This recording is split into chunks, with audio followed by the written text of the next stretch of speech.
I'm Terry Clark, inviting you to join me for Country Gold, where we play your favorites from the 80s and 90s. My guest this week will be my good friend Colin Ray. He just released his first new album of new material in 10 years called Scars. We'll also talk about his friend and tour partner, the late Joe Diffie. That's Colin Ray and me on Country Gold with Terry Clark. Thursday afternoons at 1 o'clock on Carolina Country WCSL, 92.3 FM, 1590 AM, and online at ktcbroadcasting.com. Take advantage of a special offer on the versatile Kubota BX Series subcompact tractor. Switching attachments is simple, and a smooth hydrostatic transmission makes for easy operation. The Kubota BX Series, the #1 selling subcompact tractor in the U.S. for over 10 years. You own the land. Now, make it yours. Get the Kubota BX 2380 for payments as low as $99 a month. Your Kubota dealer is Parker Farm Service, 126 Bessie Drive, off Highway 74 at Oak Grove Road, Kings Mountain. Victoria Grainer is this month's McDonald's WHS What's Up Shopper Scholar Athlete of the Month. Victoria is a senior at Shelby High School and is the daughter of Sherry and Chris Grainer. She plays center midfield on the varsity soccer team and also runs cross country. Victoria has a 4.72 grade point average with advanced courses including world history, statistics, and literature, along with several courses through Cleveland Community College. Her extracurricular activities include club soccer, Young Life, National Honor Society, Beta Club, Student Council, Peer Group Connection, and French Honor Society. She's a member of the Central Methodist Church and is involved in youth activities. She is also a member of the Junior Civitans, does a tutoring program, and a Charity League volunteer. After graduation, Victoria plans to attend law school and pursue her dreams of being an attorney.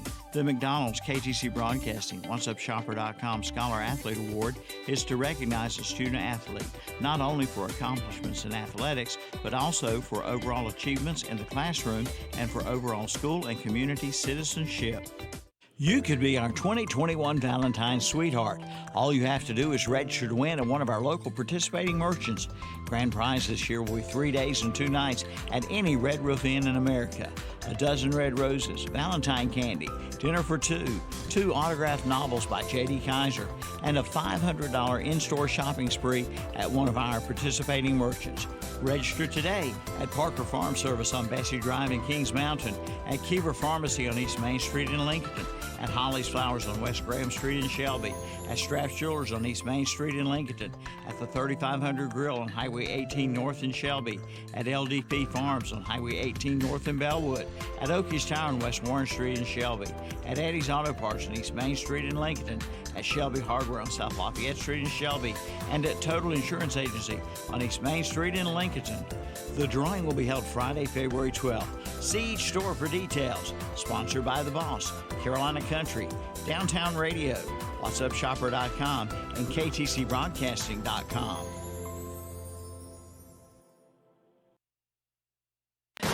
The game plays right here. Are you ready for some football? Yeah! Your sports leader, WOHS Shelby, WLON Lincoln, WCSL Cherryville Gastonia.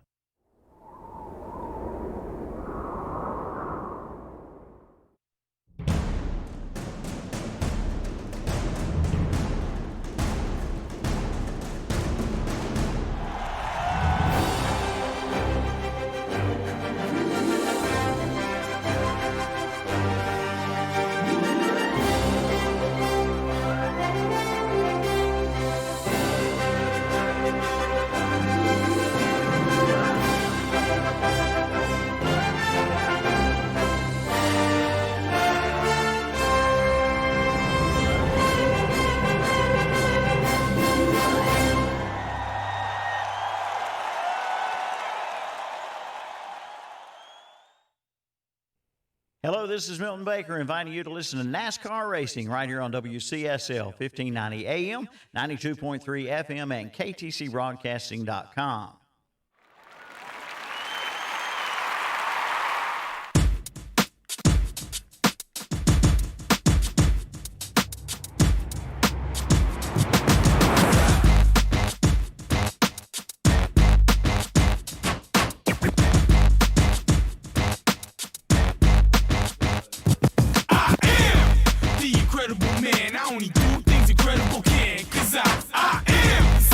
Chosen breed, you don't see too many like me, 'cause I am one of the reasons you do what you do when you want to be me instead of you. Cause I am still on beat, showing love to the streets. Come on, you know me, cause that's who I am.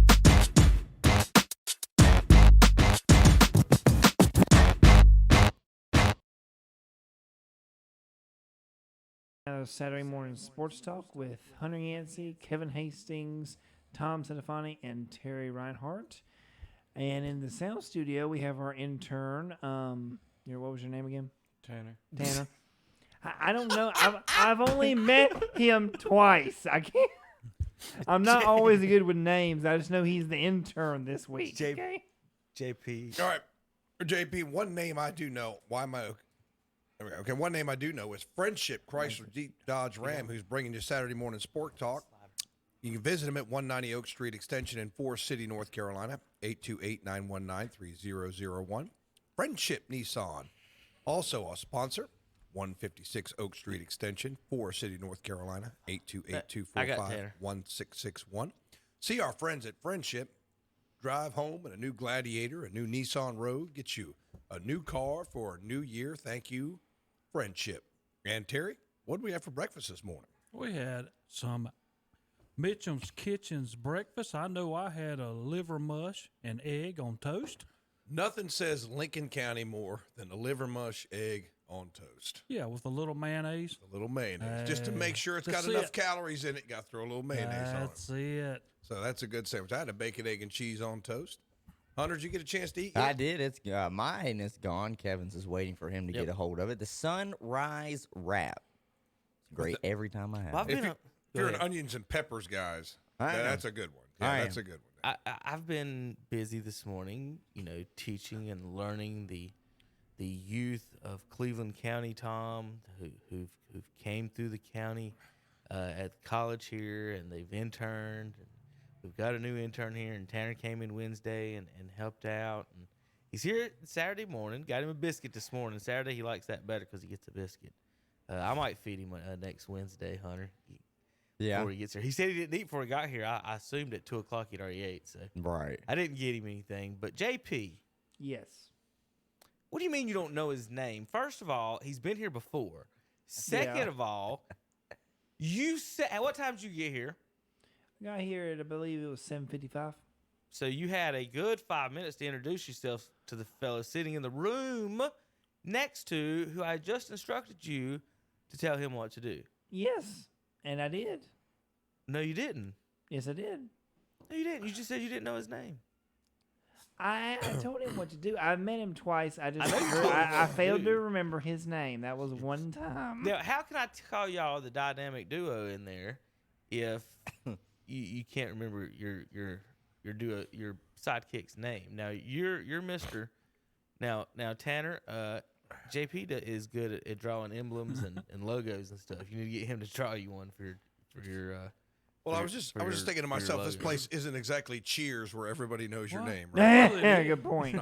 In there we have Millie Vanilli. So I need to start serving better beer around here, then I guess, don't they? You see what I work with, Tanner. Yeah. Well, good. Tanner, morning. Saturday morning, it's the same Tanner, thing. you see what we work with. Yeah. Oh, go. Yeah, very nice, Hunter. Very nice. Tanner, turn around. That's your future. No. Oh, God, help us. No. Hey, JP, look in front of you, and that's your past. Yeah, I never had hair that long. I'm sorry. No. Not even just a little. No. I had my dad's hairline. JP, you made one heck of a Jedi with hair that long. Yeah, I know. All right. Unfortunately, I can't do that. You can't do that. That's why wigs were. Well, Tanner's got his first assignment here on our show is to read the scores from the ball games last night. Now, Tanner, read the ones that I know some of them don't have scores up. I'll find those here in a little bit. We'll go over those later. And but we'll have some other stuff and updates later on the show and get some other scores. But read what I wrote up there, and then I'll figure out some other ones as you go. Okay. Okay. Shelby over Burns, 89-50. Lincolnton over West Lincoln, 82-61. Bessemer City, 70 to against Cherryville, 62 in overtime. East Gaston, 69. Chase, 48. And then Newton Conover at Lake Norman, 52 to 51. Surprising. And Ashbrook and Kings Mountain, the 69 to 62. South Point, 60. Now that was girls. That I know that was my note on that one. I was waiting for you to say it. That was the girls. I'm pulling up the boys in just a moment. Go ahead. Okay. So that was the girls' score. Say that again for the folks that didn't hear that. The girls against Ashbrook against Kings Mountain won 69 to 62. All right, the boys won 52-43. Okay, so boys KM 52-43 over Ashbrook last night. Ashbrook still winless on the season. I think Kings Mountain's undefeated. Go ahead, Tanner. South Point wins 66 to 40 against East Rutherford. RS wins 82 to 53 against Mitchell, and Lake Norman Charter won 59 to 54 against Maiden. All right, so there's our new intern Tanner Halbert with some scores from around the area last night. And Tanner, Terry, you got any? You got the girls' score from last night over where you guys were? I know he didn't say that. No, he did not. But I'd have to. You didn't have it. Okay. I do have it. I just got to look. Okay, we'll get it here in just a little bit. So, folks, here in the first couple weeks of basketball, of course, with everything going on, this isn't a regular basketball season for us, so we kind of had a little disorganized with what we're trying to do. But last night we did have 3 games across the board. We had Tom over at Shelby for Shelby boys hosting Burns, the defending 2A state champion boys basketball. Shelby Golden Lions without, of course, a bunch of their keys from last year gone. But they won last night. And then over in Cherryville last night, we had Cherryville Ironman and Bessemer City went to overtime last night with the Bessemer City Yellow Jackets pulling off the victory in overtime. And then over in Lincoln County, Hunter and Matt Chapman had West Lincoln and Lincolnton. And just like Tom's game, both y'all's games started off first quarter kind of close, and then the second quarter was almost a death knell for the losing team in both contests. So, Hunter, this week you got coming up. What was it? You remember? We will be at East Lincoln for the East Lincoln West Lincoln matchup. Okay, so you got Rebels again at the Mustangs of East Lincoln on WLN. Tom, you remember our matchup this week? I don't know where I'm going. It changes. Tanner's week to got week. it in there. Tanner, look to your right. I'm like a long haul freight driver. You know where you're going when you show up to the terminal. Yeah. So it's kind of. I was at Crest, I was at Cherryville, and then I ended up at Shelby. Well, so it's just like, where's the load got to go, boss? That's where I go. This week I had like 8 or 9 different call out excuses for games. So yes, he did. Tanner, on the date it says 1/22. There on that sheet, read the games for next Friday night's basketball games. Let's see if Tanner can get it done. JP sometimes does, sometimes don't. We don't know. Go, Tanner. Nope, wrong. You gotta put your mic on. There you go. You got it, buddy. He is doing well though. Cherryville at Highland Tech, and West Lincoln at East Lincoln. Yep. Is there another one on there? No, that's it. What about, is there one on 121? Is that the game? What's on 121? Burns at Kings Mountain. There you go, Tom. So, well, you need to confirm. Burns at Kings Mountain. Confirm on that schedule. That's the Thursday date is what we had. Okay. But you know how things change around here. No, they're always consistent, Kevin. Okay, Burns at Kings Mountain, which would be, I haven't really had a chance to keep up with Kings Mountain too much. I mean, they're good. Yeah, our guys are athletic and created a lot of shots, and I think Coach Jeter had a pretty good game plan. Struggled a little bit against the press, and Shelby likes to press you in the backcourt and trap you in the backcourt, and that's mentally fatiguing, especially when it starts working. Now you're like, oh God, I can't get the ball. Like you were talking, Terry, in that one game, I can't get the ball against over half court. But they would have hung in the game if they'd hit their interior shots. A lot of times against the man-to-man defense, they had some good pick and roll plays. They had some good screens and had cutters to the basket and missed it. And then would get a rebound, point blank, and miss it. So, I mean, there's a few things they needed to clean up. And I think as the game went on, and you're like, I'm busting my butt, I'm creating open shots. We're getting rebounds, second chance points. Nothing's going in. We're busting our butts, and we're down by 20. And, young men in that situation, it's hard to endure. And I think it wore them out last night. And Shelby can bring in 10 guys. Now, Burns plays 12 guys to get significant minutes. Shelby goes with about 10 or 11 guys, too.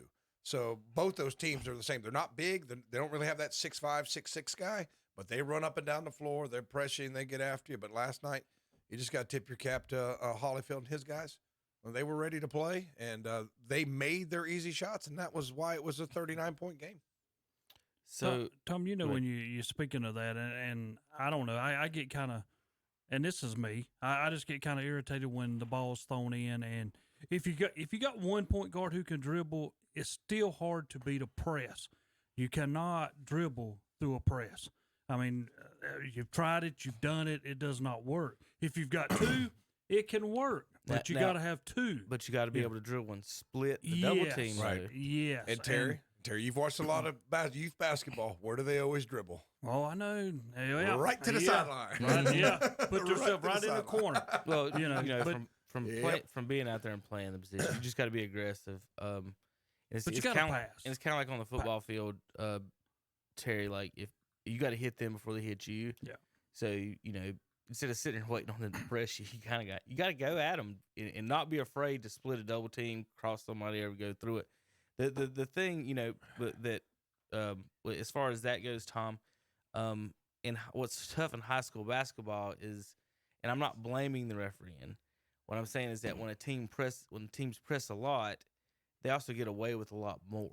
As far as there's way more reaching than if you're just playing a normal set defense, you're not, you're just playing basketball kind of. But when you start doing that, you have to talk to the referees and like, you can't let him do this. You can't let him do he just can't run out, move me off my path. And that's one thing you got to look at, taking care of the ball with that. And then and the first thing you learn as a guard in high school basketball is the first pass, maybe even two, you throw Terry, they get picked off because of how fast it is out there. Honestly, first time you got there, well, there goes that one. I need to be a little bit quicker and a little bit sharper. And so, yeah, that what I kind of touched on before is this issue of in football you have it, and there's ways to kind of deal with it, but fair play.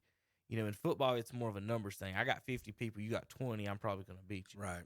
Yeah. But in basketball, and you see it a lot in especially girls, and like I said, I like to tell the story of going up and seeing Cherokee, really good team up there in the mountains, and one of the best teams I've ever seen, just dust a Bessemer City team that was pretty decent. Bessemer City wasn't the best I've ever seen, but a pretty good one, and go down to the Final Four and get beat by 50 by a Winston-Salem Prep.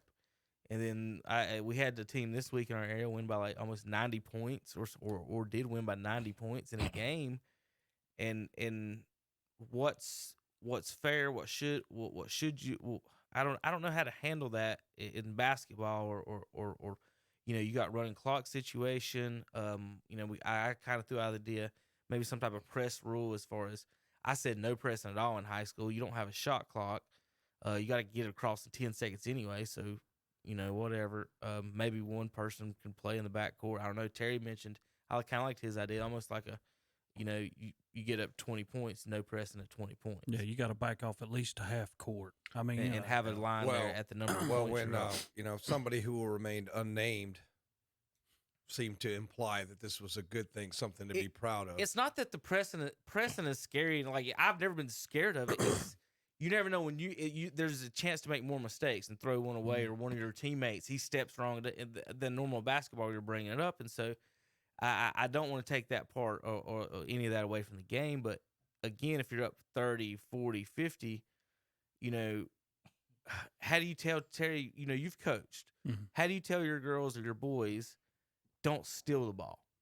But simple. Play defense. No, I mean, you simple. can sit there and tell them not to, right? Like, hey, dodos, don't steal the ball, or how does that go? You've coached. I've never coached in that sense. No, if I'm up by that much, I'm automatically hollering. I'm probably either, if it's not happening, I'm going to call timeout. And I'm going to go, look, we're either going to go to a 2-3, going to go 2-1-2 zone, but we're not going to come out beyond the 3-point line. In offense, you know what I'm saying? In offense, let's go Princeton style. Let's see if we can run something else. What if we got in a game where we had to run a half court offense? Now let's work on it. Yeah, you know what I mean? Now it becomes a practice, because if you press and that's all you do, and I know what any coach is going to say. I say, hey coach, you beat them 96-3. Oh well, we're just working on just what we do. We're working on it. You better work on something that you don't do. It's like I tell the kids, why are you practicing what you're good at? Every once in a while, you got to practice what you're bad at, because you don't know when you're going to be in a situation where you have to do that. When a team's athletic enough, we're not going to let you just get out there and run. We're not going to let you run your secondary break. Now what you going to do? Well, so that's what I would say. Yeah, in the game that Hunter and all had last night, I was watching, and West Lincoln very, very fluid at moving the ball from side to side. West Lincoln could not get their defense set up to one side without the ball popping back to the middle. Well, West Lincoln was in a 2-3. Well, Lincoln kept hitting the middle with their big guy, and then either the guy would make a low post pass for a layup, or he'd take a little soft jumper right there in the middle. But they're fluid about moving the ball. Connor Williams, fantastic, moving the ball around the corners, and once he touched it in the middle. McLean, great job for him. All the guys from there, very fluid. Touched the ball, it was gone.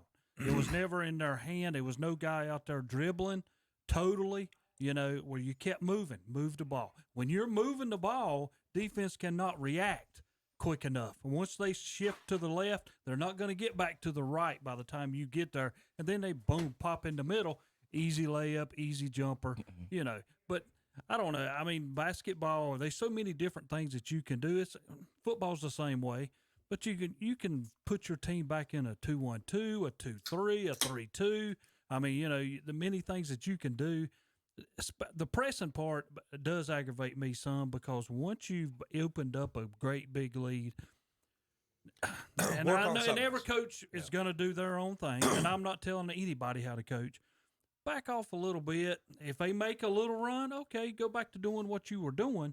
But once you're up by 20, come on now. Yeah, but they're not coming back. Now, if I put my second team in there, now I'm going to tell the other coach. You got to teach. Now, if I'm going to put my second team in there, I'm not telling my second team to dribble it out at half court for 20 seconds.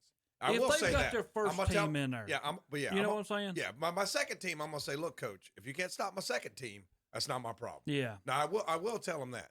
But, like I said, I think you made a lot of good points. Let's work on something else. You don't want to humiliate the other team. Like when I coached soccer one time. Because it's going to come back on you. Yeah. Well, South Point was up on me like 9 or 10 goals. And then they would have shots, but they would just back it up and not take the shot. Now, that's kind of one of those things that's even worse than when they're shooting.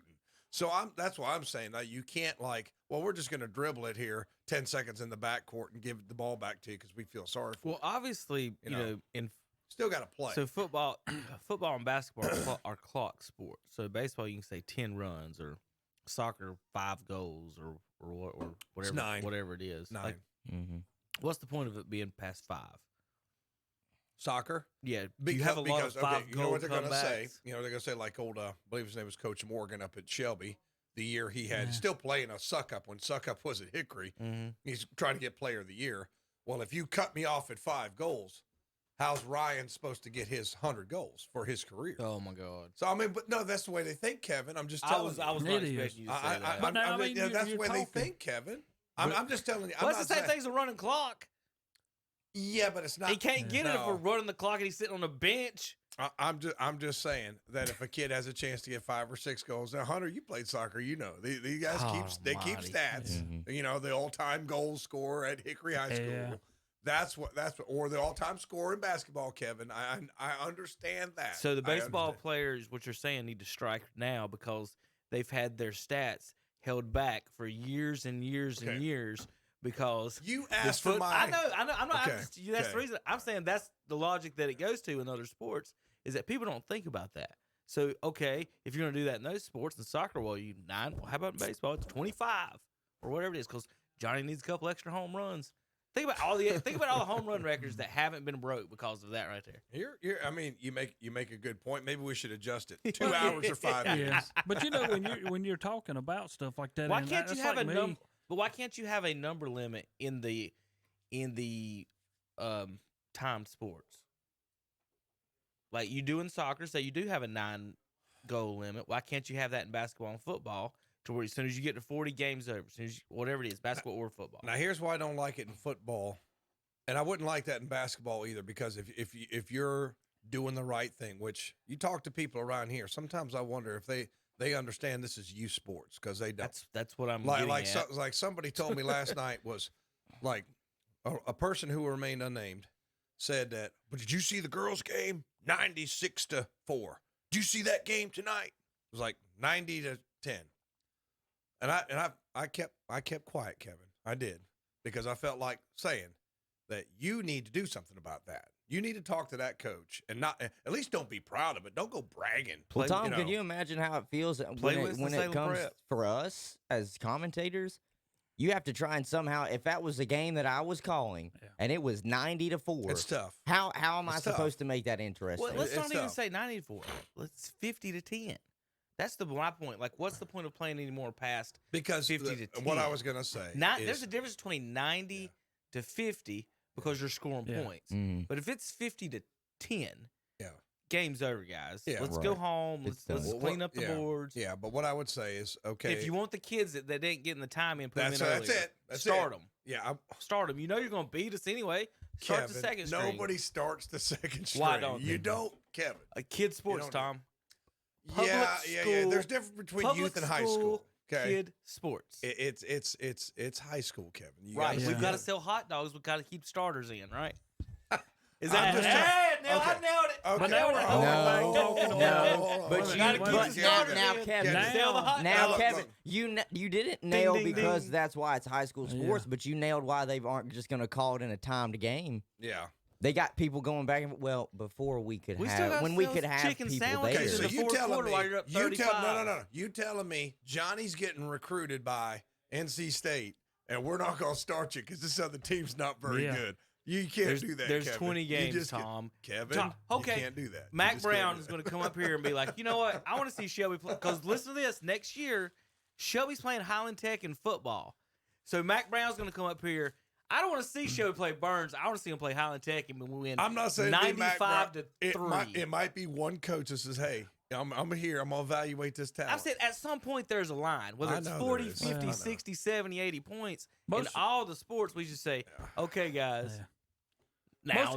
Most coaches in football, if they drilling you, they might come out in the second half and their starters play the first possessions. They shouldn't play at all. Well, I know, but that might be what they do. But then on the back end of that, let's say Harold Leonard over here is within 100 yards of breaking the all-time this could record. all be fixed. We're not going to give it to him because we're playing Highland Tech. This could all be fixed this if is a chance somehow for this young man to have something in our history that we're going to take away from him. Especially in Lincoln County, there's been a lot of padding the stats over the years with these guys. This could all be fixed from if they every somehow school across the board made trying to pad stats and have players sports, out there up 40, 30 points at halftime. This could be fixed if they somehow made the conferences and conference sports competitive and don't just keep cupcakes in here with don't do it by geography. Do it by But how do you do girls basketball? And that's one of the most lopsided ones. Or how do you do cross country or soccer or something as opposed and that's what they'll say, Hunter, is like it's not a money making sport. So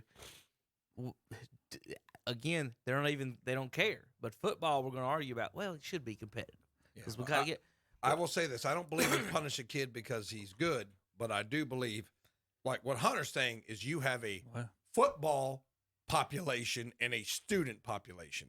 I'm even towards that. Why are we doing the same conference for all sports? Right. Mm-hmm. That's what I'm getting. I'm 100%. That's what I'm getting. I'm 100%. That's more modern. So you're more modern in your thinking. Like I'm just wondering why you can't try and have more competitive conferences. And I understand there's going to be some coaches that love beating up on their little cupcakes every year because it's extra wins in their pocket. But at the same time, and I'm talking to us from a viewer standpoint. Why would I? And seriously, if I had a son or daughter and I knew they were getting ready to go get beat probably 96-4 in a basketball game, I'm telling them I'm probably not paying my money to come and watch this game tonight. I'm sorry. Hunter, what's the worst beating you've taken soccer wise? I mean, just who? I mean, if you just going out there knowing you're going to get hammered. Like how do you No, listen, there was never a decent, game. was you not? There was That's what I'm saying. I know they were. There, I don't know if they were any I bad. was there so I at didn't know. Bandy's first time. My team was first time we were ever ranked top 15 in the state. I don't think I've never played a game where I went out there and said, "Dang, we're just about to get shelled." At one time, we were up. This was the same season we got in the top 15. We were up back-to-back weeks and against the second-ranked and the fifth-ranked 3A schools. But when that halftime hit, they flipped a switch on, and then they came back on us. But you don't know at that time. Now, if they would have just come out at the beginning and put 9 on us in the first half, it'd be like, yeah, we're done. I don't even want to play the second half. But if you have a lead and then they come back on you, I get that. But in soccer, it's different. And in baseball, it's different. It's because points are only scored by ones. So it's that makes not the by game sevens. closer when It's not by twos when you get and threes. beat 5-0. It's not like I'm down 35-0. Exactly. It's not. You're not down 30. Psychologically, it's different. You know. I can make up the 5 goals. It looks easier than saying, "Dang, you got to make up 35 right now." But even though it's about the same, it's the same. I told that to Kevin. We talked about that the other day. I said people, they usually don't like. They talk about they don't like football or no, they don't like soccer or baseball because it goes by one. So, yeah, but I've been in the worst beating I ever took was at Bandy's, not as a coach, but as the referee, because I got severe cramps in the middle of the game. I And was had just to going to go tell down. you, Hunter Grandma yelled at you while you were refereeing. I was saying Hunter, they stopped the game. They had to For you, stop for the the game. Rams. And then listen, we don't stop. We I don't was stop. so all- embarrassed. Where's the streaming crew when you need I was it? so embarrassed. Listen. But the Bandy's coach was like, we got some Gatorade. We got some mustard packs. Got some pickle juice. You're going to be all right. I was like, I felt Listen, so bad. I'll tell you I what, the felt so referees bad. hated me. They hated me. So, I chewed their ears off, especially when I got the captain's ban. Oof. So I really wish they'd do something about these conferences for next year. Highland Tech and Cherville and Bessemer don't belong in any bit of a conference with Shelby and Burns. I played in a conference like that, and just it's when you go out Terry, we walked out there, looked at the schedule. Everybody does it. We have a chance to win 2 games this year. Andre said the other day, he said, "Man, my whole life I don't think I won 10 football games or 5. I might not even win 5 football games my whole life." And then riding up the road one day with Coach Jones, he's complaining about that season they went 7-6, and had that one season, the worst year of his life. Terry, they won more games than I did my whole life. And people don't put this in perspective, and that's what I mean when you play 98-6. That makes me want to quit basketball. If I go out there, if I got beat 98-6, you think I'm showing up practice Monday? Oh, I could tell. Running hard Monday? I could see the frustration on the West Lincoln JV boys' faces after every play, and especially on one poor boy's face when they were down by almost 30 at one point. Now it on was the like, football field, we played. All right, Hunter, Terry, what was the conference? It was Lincoln and West Lincoln. We could beat West. We had a chance at Lincoln and Cherville Bessemer. Then we had who else was over there? Maiden was in there. We played Charlotte Catholic out of conference, Kings Mountain out of conference. We played Shelby in conference. We played Burns in basketball, not in football. And so we went into every game knowing we're about to get smoked. And this is a physical game. So I'm out here getting hurt. And I look up in the stands, and there's people cooking hot dogs.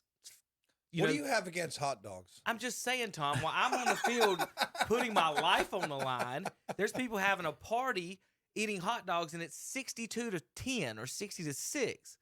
So there's a perspective that nobody sees. Like, hey, what does the football player see right now? I see a bunch of adults having fun while I'm getting my butt kicked out here, hurt. So hopefully maybe next week I can survive and you see Charlotte Catholic, and they won't beat me 55-1. Kevin, they basically went away from the game.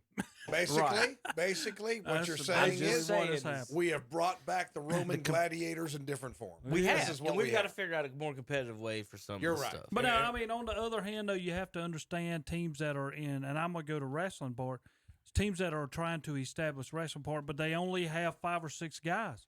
So coming into every match, you're gonna have a lot of forfeits because you don't have nobody for this scale, this weight class, this weight class. So you're behind. You're gonna lose every week. How is it for a coach to be teaching those guys Like, because it is an individual sport also. Like, we're not going to win no games, but at the end of it, some of y'all might make the regional or the state championship or the district or something because I got to keep you motivated.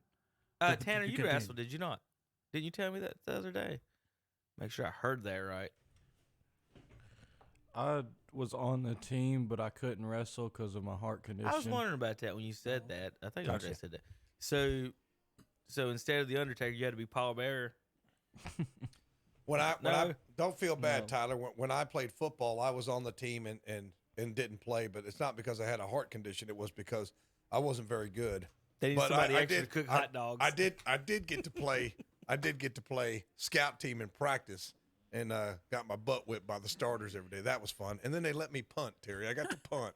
So that was my contributions my senior year. Getting when I beat played bad football. in basketball is demoralizing. In football, you're just trying to stay safe out there sometimes. Oh, in football, and I don't get beat. And I don't feel good for these kids at all that have to do that and line up against those teams for no sense. Are you going to let your son play football? Probably not.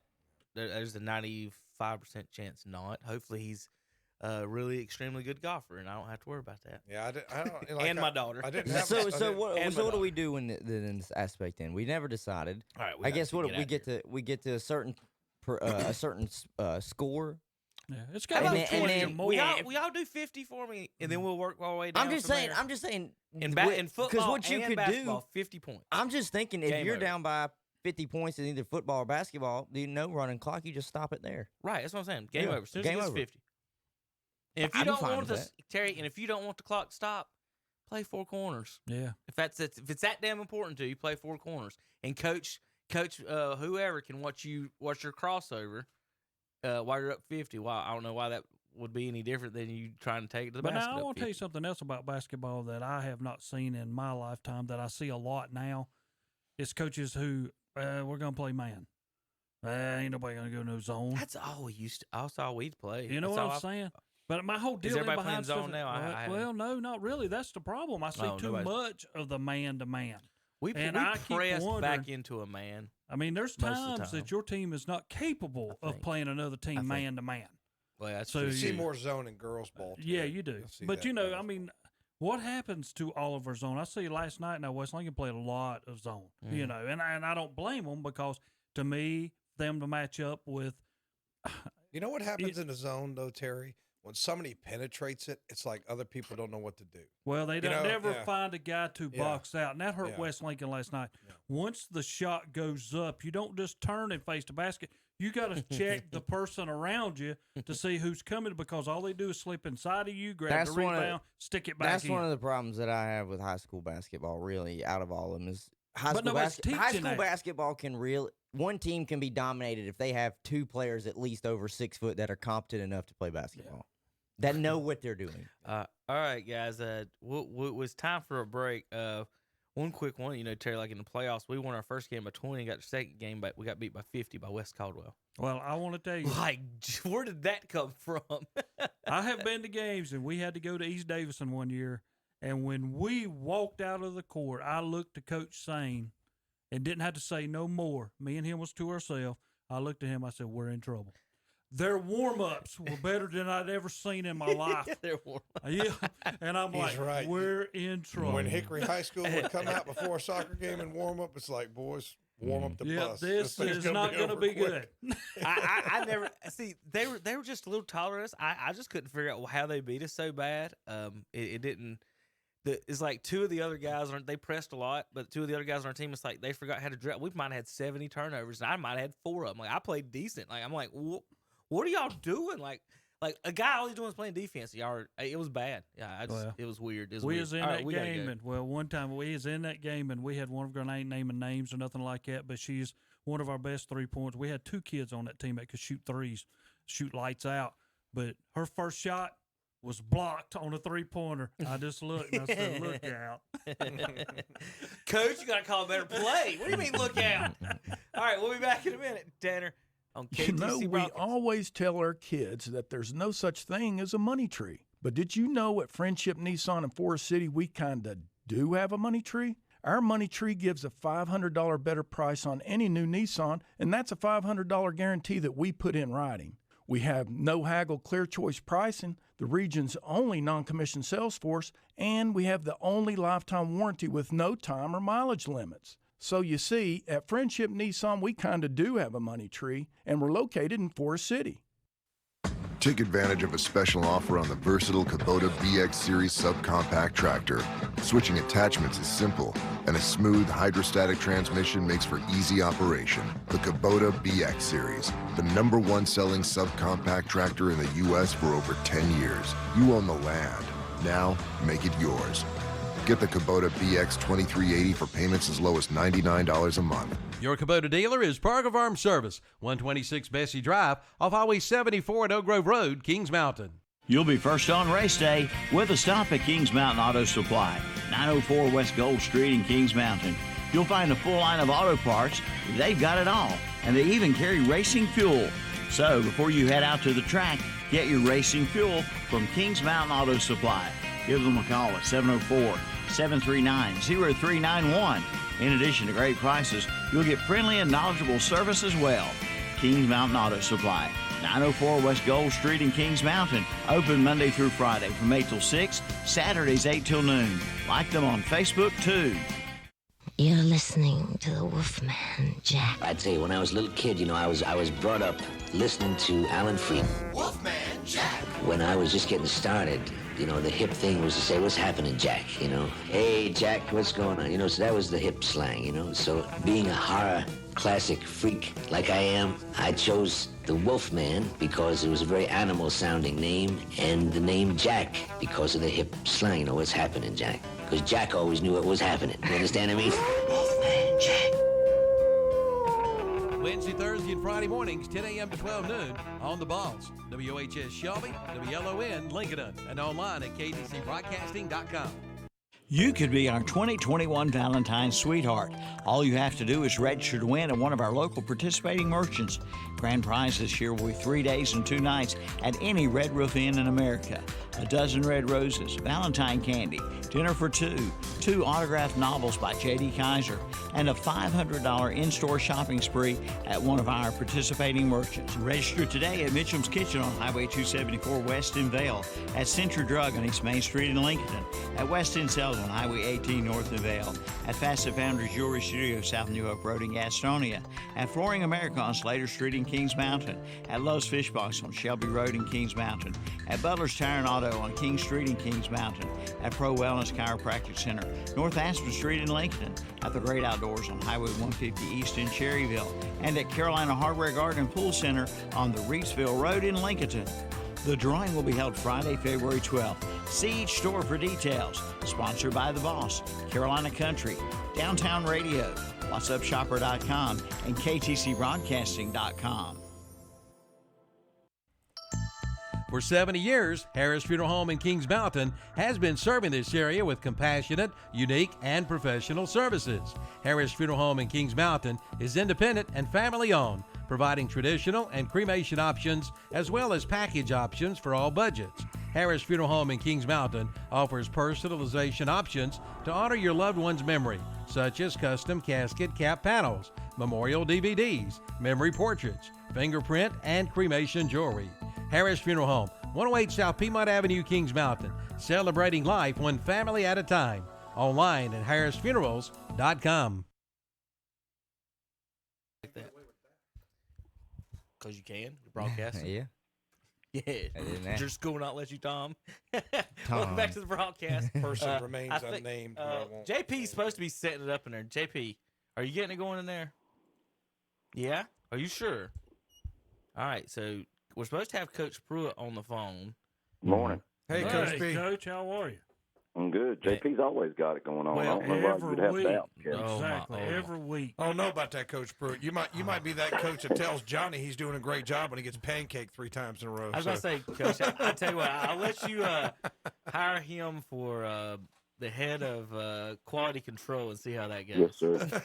Hey, I'm gonna need some help with quality control this year. It's going to be fast and furious. So excited about the opportunity that we're getting closer, but there's no guarantees in the days. And Charlotte Meck, did their thing this week, and you hear about states like Illinois that are pulling the plug on a sport. You don't hope that never happens, but as we found out last March, obviously it happened to baseball and spring sports, and we're hoping our kids get an opportunity, and they're working hard for that opportunity right now. So in life, hopefully you get the fruits from your efforts, but at least we're out there giving effort and going day to day, and that's all we can do right now. Did you get out to the basketball game last night, sir? I did. I was on the cleanup crew between games. It's unique going in there and seeing the gym clear out. I used to coach wrestling, so I'm kind of used to seeing the gym clear out for wrestling tournaments because you go from round to round and stuff. But when it comes to basketball game, that was a first last night. And, oh, man, it was an exciting game. Levante Hughes played a typical Levante Hughes game and made a couple buzzer beaters to end the first quarter and the second quarter to give Cherville leads in both. And then Bessemer really hit the board. They got a couple really good big men, I thought, that hit the boards and got them a lead going into the end of the third quarter. And then it was back and forth in the fourth. And both teams had opportunities in probably the last minute to get the lead. And then Bessemer played a little better in the overtime. But Coach Harrell, I know he was proud of his guys and how they played. He sent a tweet out last night about it. And they did. They played a great game. And looking forward to getting Austin Thompson back on the floor. He's one of our seniors, and with him, I think we might have had a little bit different outcome. But next time we play, we'll see what we do, and we line up and get to play again. And it's just a blessing to get to see kids in the gym and get to see cheerleaders and get to see fans and just see, get the opportunity to cheer them on and be a part of high school athletics again. Yeah, Coach, it was really nice to be able to actually get out and have high school athletics going last night for basketball at least. But how is the football part going for you guys right now? Getting the field set up, are you still able to have contact with your players? Is it through Zoom call? Are you guys actually able to get kids into the weight room at some point? What's going on for you guys right now at Cherville football? We're kind of week to week when it comes to what our weekly schedule is. We really kind of base it around the weather and then other things going on. This week we've got a holiday, so this week we're hopefully on the field on Tuesday and Friday, and we're in the weight room on Thursday. A lot of our guys have classes with body wellness and in the weight room, so we're trying to get on the field a little bit more skill development with them. This week we were able to get on the field, and with that state mandate about having a helmet and a mouthpiece in, then that kind of helps you with your mask protocol. So we were able to get that started. And, of course, all of our kids have helmets, and we were able to give out some mouthpieces. And, the other part for me as a coach, back in the spring, I painted the practice field every now and then just to give me something to do, break the monotony. But Coach Harrell called me up Tuesday afternoon, or we talked about it in school, and we discussed the fact that we need to go ahead and get the soccer lines painted on the football field. But to do that, you really need the grid for the football field, at least the outside box or the boundary line. So about 11:30, got out there, started mowing, and by 2:30, 3 o'clock, we had football lines down for the football field and a good portion of the soccer field, and then Coach Reed and him finished it up. So it looks nice, and our ryegrass is going to be hopefully a good surface for our teams this year. And soccer, I think, starts with some regular season games, if not this week, into the next week. And football, of course, cranks up on February 8th. And the other part of that, I think for me as a coach, anytime you go into a season, one of the things you look at is your numbers. Our numbers are over 50 right now for our program. So that's something where we're hoping to get in some JV games this year with contact tracing and protocols and things like that you see in the NFL. I think Tom's Browns knows what I'm talking about there. Or the Denver quarterbacks Broncos situation. You never know. So the thing I'm doing as a head coach, I'm making sure every freshman's hopefully got a varsity number lined up that I can, if I have to slide that person in. And, as I told my freshmen, hey, y'all are like redshirt freshmen. Y'all have been able to go through the entire first semester and be able to lift and run and do the things that we do. And you're a little more prepared, hopefully, than the usual freshman that comes into our program. So there's definitely a couple of those kids that hopefully could give us some benefit on the varsity team this year. But hopefully we have enough for both teams and be able to put a good product on the field this year. And just excited about the opportunity to get a few games in and let those seniors have an opportunity to have a senior season. Yeah, I know the numbers issue would be an issue because there's going to be some folks that are scared to put their kids out there. And I know that you guys are taking all the safety precautions, and just good luck to you with that. I just couldn't imagine coaching in this time period. I mean, when I coached, it was hard enough just regular old practice, getting everybody out there, and things you mentioned, like the masks and the contact tracing and, and all this stuff and the quarantine periods and all that stuff. It is difficult. So I just have to tip my cap to you, Coach. I know you're going through a lot, so I hope everything works out for you in your program this year. I appreciate it. I kind of noticed with us starting the second semester, we've had a few students who were totally virtual students coming back to the school. And I think really schools are probably the safest place for kids. And with us in our weekly schedule, that's important. And of course, I think the thing for me, like when we go to the weight room during the day, I have to schedule enough time when the workout's over for me to clean the weight room and have it ready for the next group. Mr. Dorn and Coach Harrell was gracious enough to get me a backpack sprayer. I look like Ghostbusters out there, and I just pull a trigger, and that thing can cover whatever surface, and it's really easy to use. That's the same thing I used last night to clean the home side of the basketball gym where the players and the visiting teams would sit. So it's been a unique experience, and even preparing for the season, not having winter before, we changed how we do our spirit pack. So this year we're doing a hoodie for the guys. We're doing a toboggan for the guys. We're doing a pair of shorts for the guys. And, of course, what that does, it increases our cost a little bit. And I mentioned this to Kevin last week, but we're trying to do a fundraiser here during the season that we've never done before. Back in the off season, you heard about different fundraisers. The fundraiser that people are doing is this little 1 to 100 fundraiser. So you sell a ticket to one person, they might get 10 tickets because they put in $10, or somebody might put in $100 and get 100 tickets, and then, of course, that increases your chance to win. But one of my coaches, Coach Moss, said, hey, why don't we do a 100 for 100 raffle? Well, we try to sell 100 tickets for $100. So it's kind of like the old reverse raffle that we used to do, but it's not a reverse raffle. We're just going to draw out 3 winners. We'll draw 3 winners. The first prize is $2,500. The second prize is $1,000, and the third prize is $500. So we're going to do that at halftime of the Chase game. And if anybody in the community knows a football player or someone that's linked to the football program, they could contact me through the school, or they could probably go by and see Tim Moss at Hauser Drug and pick up a ticket. But hopefully our players are going to sell about 1 ticket apiece through their family or through a family friend or a group of people, like like I've talked to a group of educators in our school. The history department could all go in. It's not the history department I talked to. I used to teach history, but the history department could all go in and each person split up a ticket and just do that to promote our kids in our program.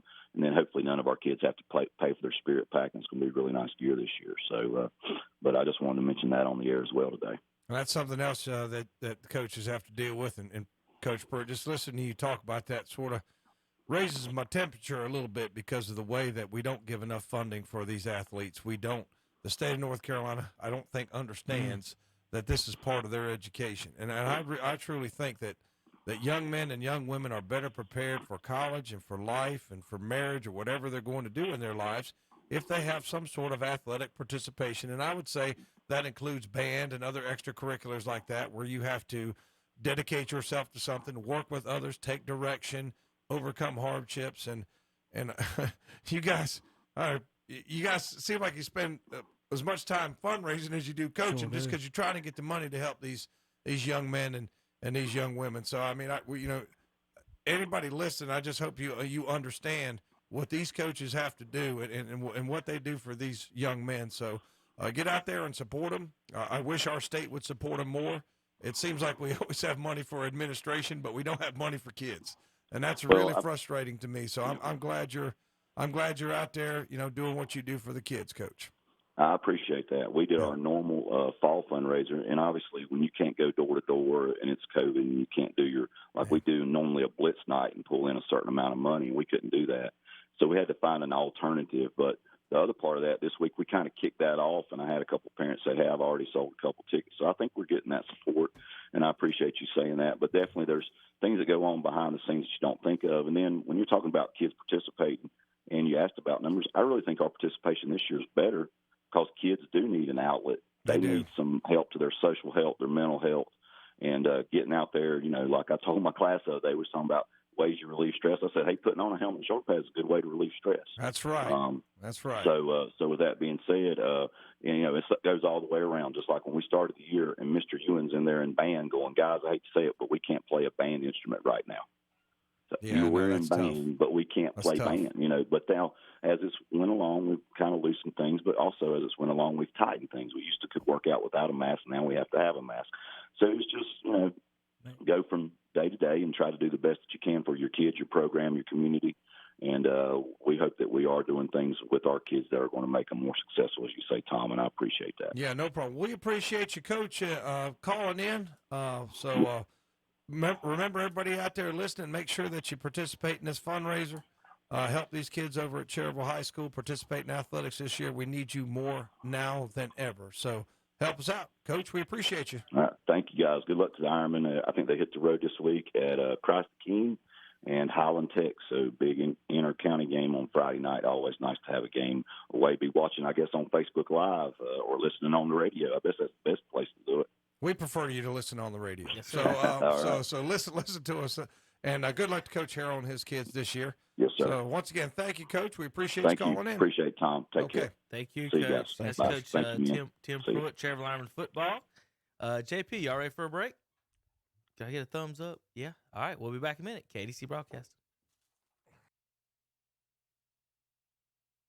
Wouldn't it be nice if you could go look at a new car or truck and you didn't have to worry about getting caught up in those games that waste half your day? Well, Friendship Nissan and Friendship Chrysler, Jeep, Dodge, Ram, and Forest City is different because we're fast, easy, and transparent. We have over 300 new and used vehicles on the ground with clear choice pricing and the region's only non-commissioned sales force, and a free lifetime warranty on every new car. You better believe Friendship Nissan and Friendship Chrysler, Jeep, Dodge, Ram is different, and you can find us in Forest City.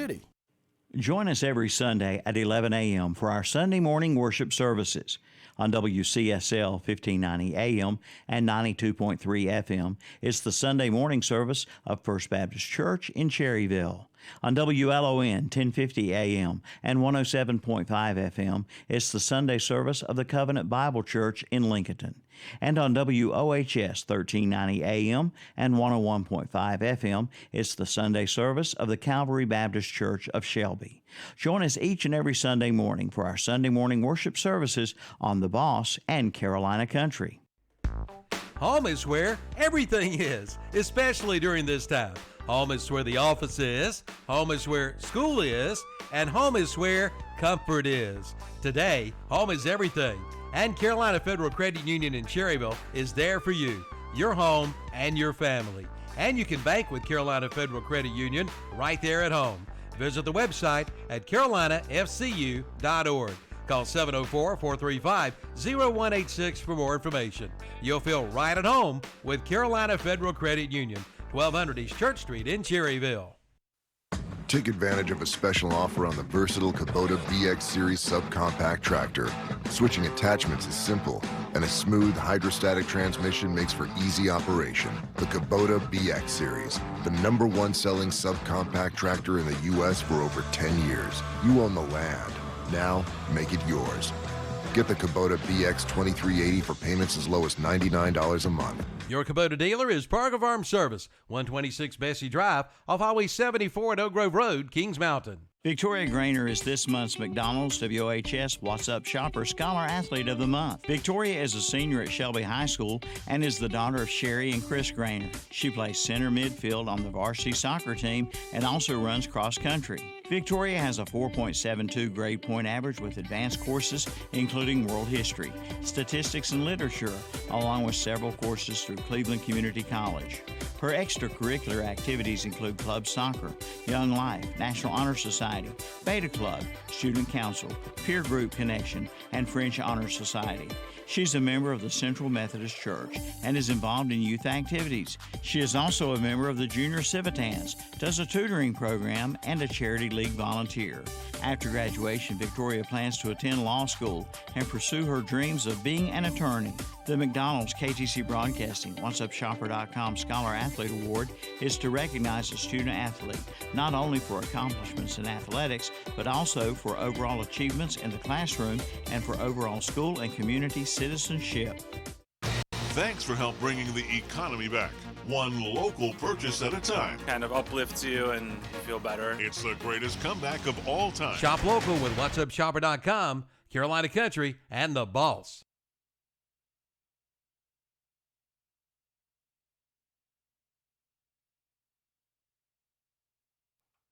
And we are back here.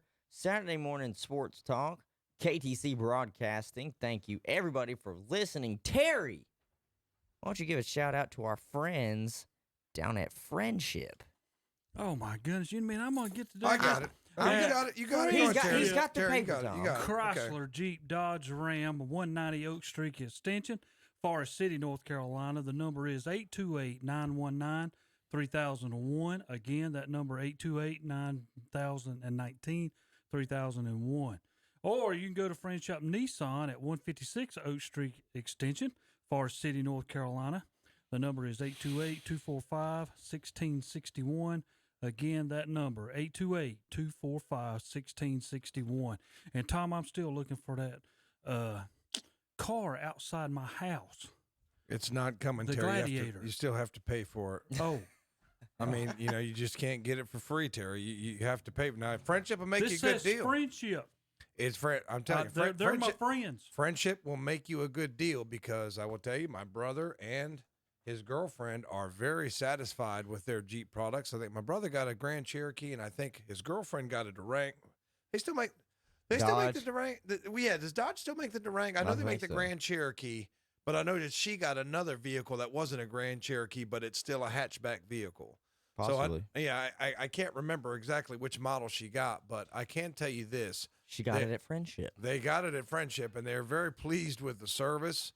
They're very pleased with the management over there. Made them a good deal, and there are Dodge places closer, but Danny chose to go to Forest City to get that. So that tells you that it's worth the drive. If you live in Shelby, it might be worth the drive to go 30 minutes and visit Friendship and get yourself a good deal on Dodge or a Nissan. Go down there and visit our friend Thomas and all the good people at Friendship Chrysler, Jeep, and Dodge, and Friendship Nissan. With that, now we are going to transition from high school. We're going to go just up one level. We're now here in college, and we're going to review. Tom, we're going to review, not preview. We're going to review really the whole college football season as a whole, what we thought about it overall.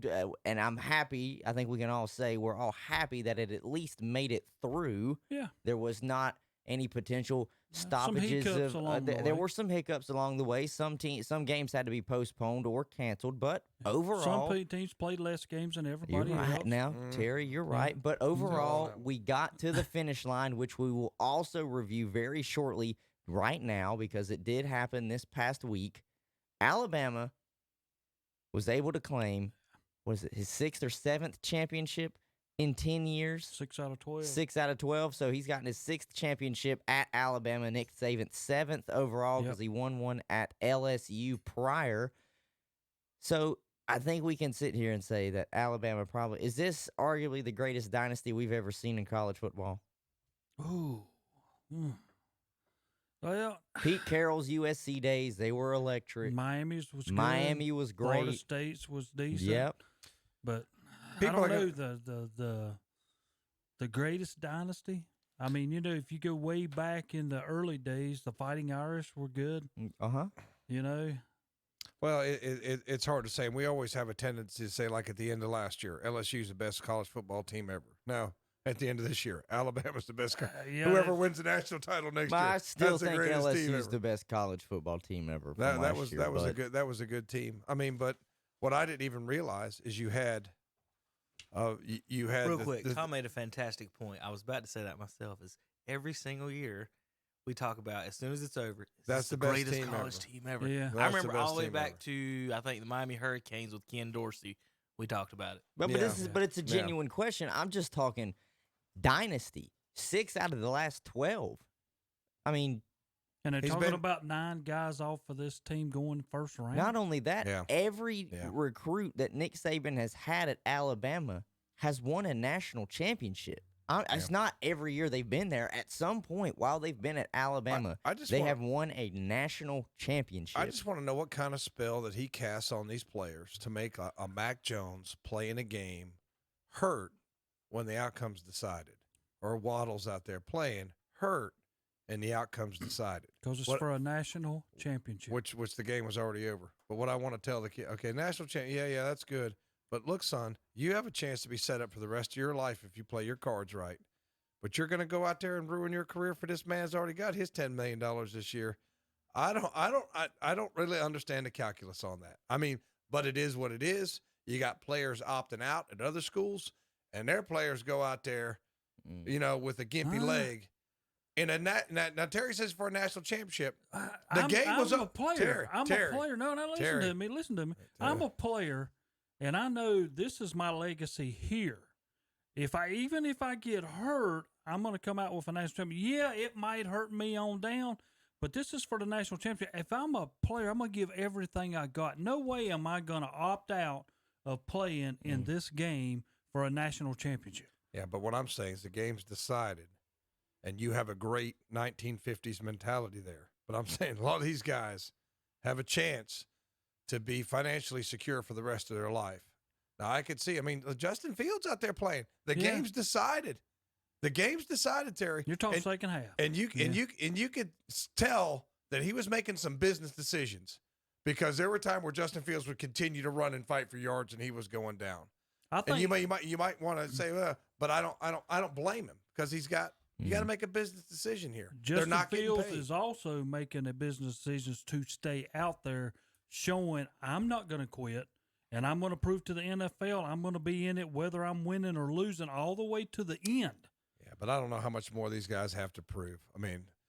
I don't know. I guess I like your mentality. Hey, it's for the national championship and all that, but Waddle out there limping around. I just posed the question because we talk about it whenever we reference the NFL, how the Patriots at least made it to 9 Super Bowls within at least a 12 to 13-year span, winning 6 of them. That's how Tom obviously is 6-3. I'm just saying we're looking at Alabama consistently in the college football playoff, which we don't have to quite get into what we think about that. I'm just saying even before the college football playoff started, they were competing at the BCS Bowl level for national championships. They were winning and have won 6 out of the last 12. They have won 50% of the last 12 national championships. It's going to be hard. And, when you look back, I've heard people discuss it. You go back and look at these colleges that we could call other top dynasties, and most of the time they're like, well, look at the players that they produced to the NFL, like the Miami days when they were producing defensive talent after defensive talent with some offensive players sprinkled in left and right. Yeah, they were very talented. The days where their backfield at one time was Frank Gore, Clinton Portis, and I can't even remember the third guy, but he went on to play in the NFL too. I think it was Noshawn Marino. I think it was Noshawn. Michael Irvin, all of them. They produced incredible talent, but I'm not talking it just from their producing a talent-wise. I'm talking about just the university as a whole, what the program is as a whole. 6 national championships in the last 12 years. You compared them to New England. Well, how did New England do it? Tom Brady played at a discount, so you can get more good players. What does Alabama do? They get 10 first-round draft picks. Yeah. No, you're right. You can't argue it's a similar that. calculus. You can't argue that. You got to have the players. You got to have talent. Yeah. Here's my deal with them. When you go to Alabama, you could be second string and start anywhere else probably. Yes. But my whole deal is he never loses guys like that. Very rarely. Stay. Very rarely. Mac Jones, he does lose some, but not many. Should be the poster child for anybody that stays at a school trying to fight for playing time. People forget Mac Jones was a third-string quarterback at one point in Alabama and didn't transfer. He was behind Jalen Hurts and Tua and just worked his way up and eventually became the starter. And if Mac Jones goes to Ole Miss, he's probably going to start. And he's probably still going to be drafted. So, probably. It's just – you're right. I see what you're saying is – okay, stay there, be loyal, because that's what Nick Saban wants you to do. I'm all for player movement because I get it, especially the quarterbacks. You want to go play. You want to play. Yeah, the dictator mentality is you have 100% loyalty to me, and that's the way football coaches are. They have a dictator mentality. I will say this for Mac Jones. I think it helped that he stayed at Alabama. Obviously, he had a ton of talent around him. Like Sarkisian, but they have good coaching. Coaches. That's exactly what I was getting to. Sarkisian obviously now is taking the head coaching job at Texas. And so this is what I want to transfer. Are you guys content? Tom, are you content with how the national championship turned out? Probably not, obviously, but still a good season. You had an overall good season for Ohio State. A bad season for us is better than the best season for 90% of the country. So you can't cry. Okay. You go out there, you got whipped. What else can you say? Right. Not only did you get whipped on talent, like Terry and I were talking, you got whipped schematically.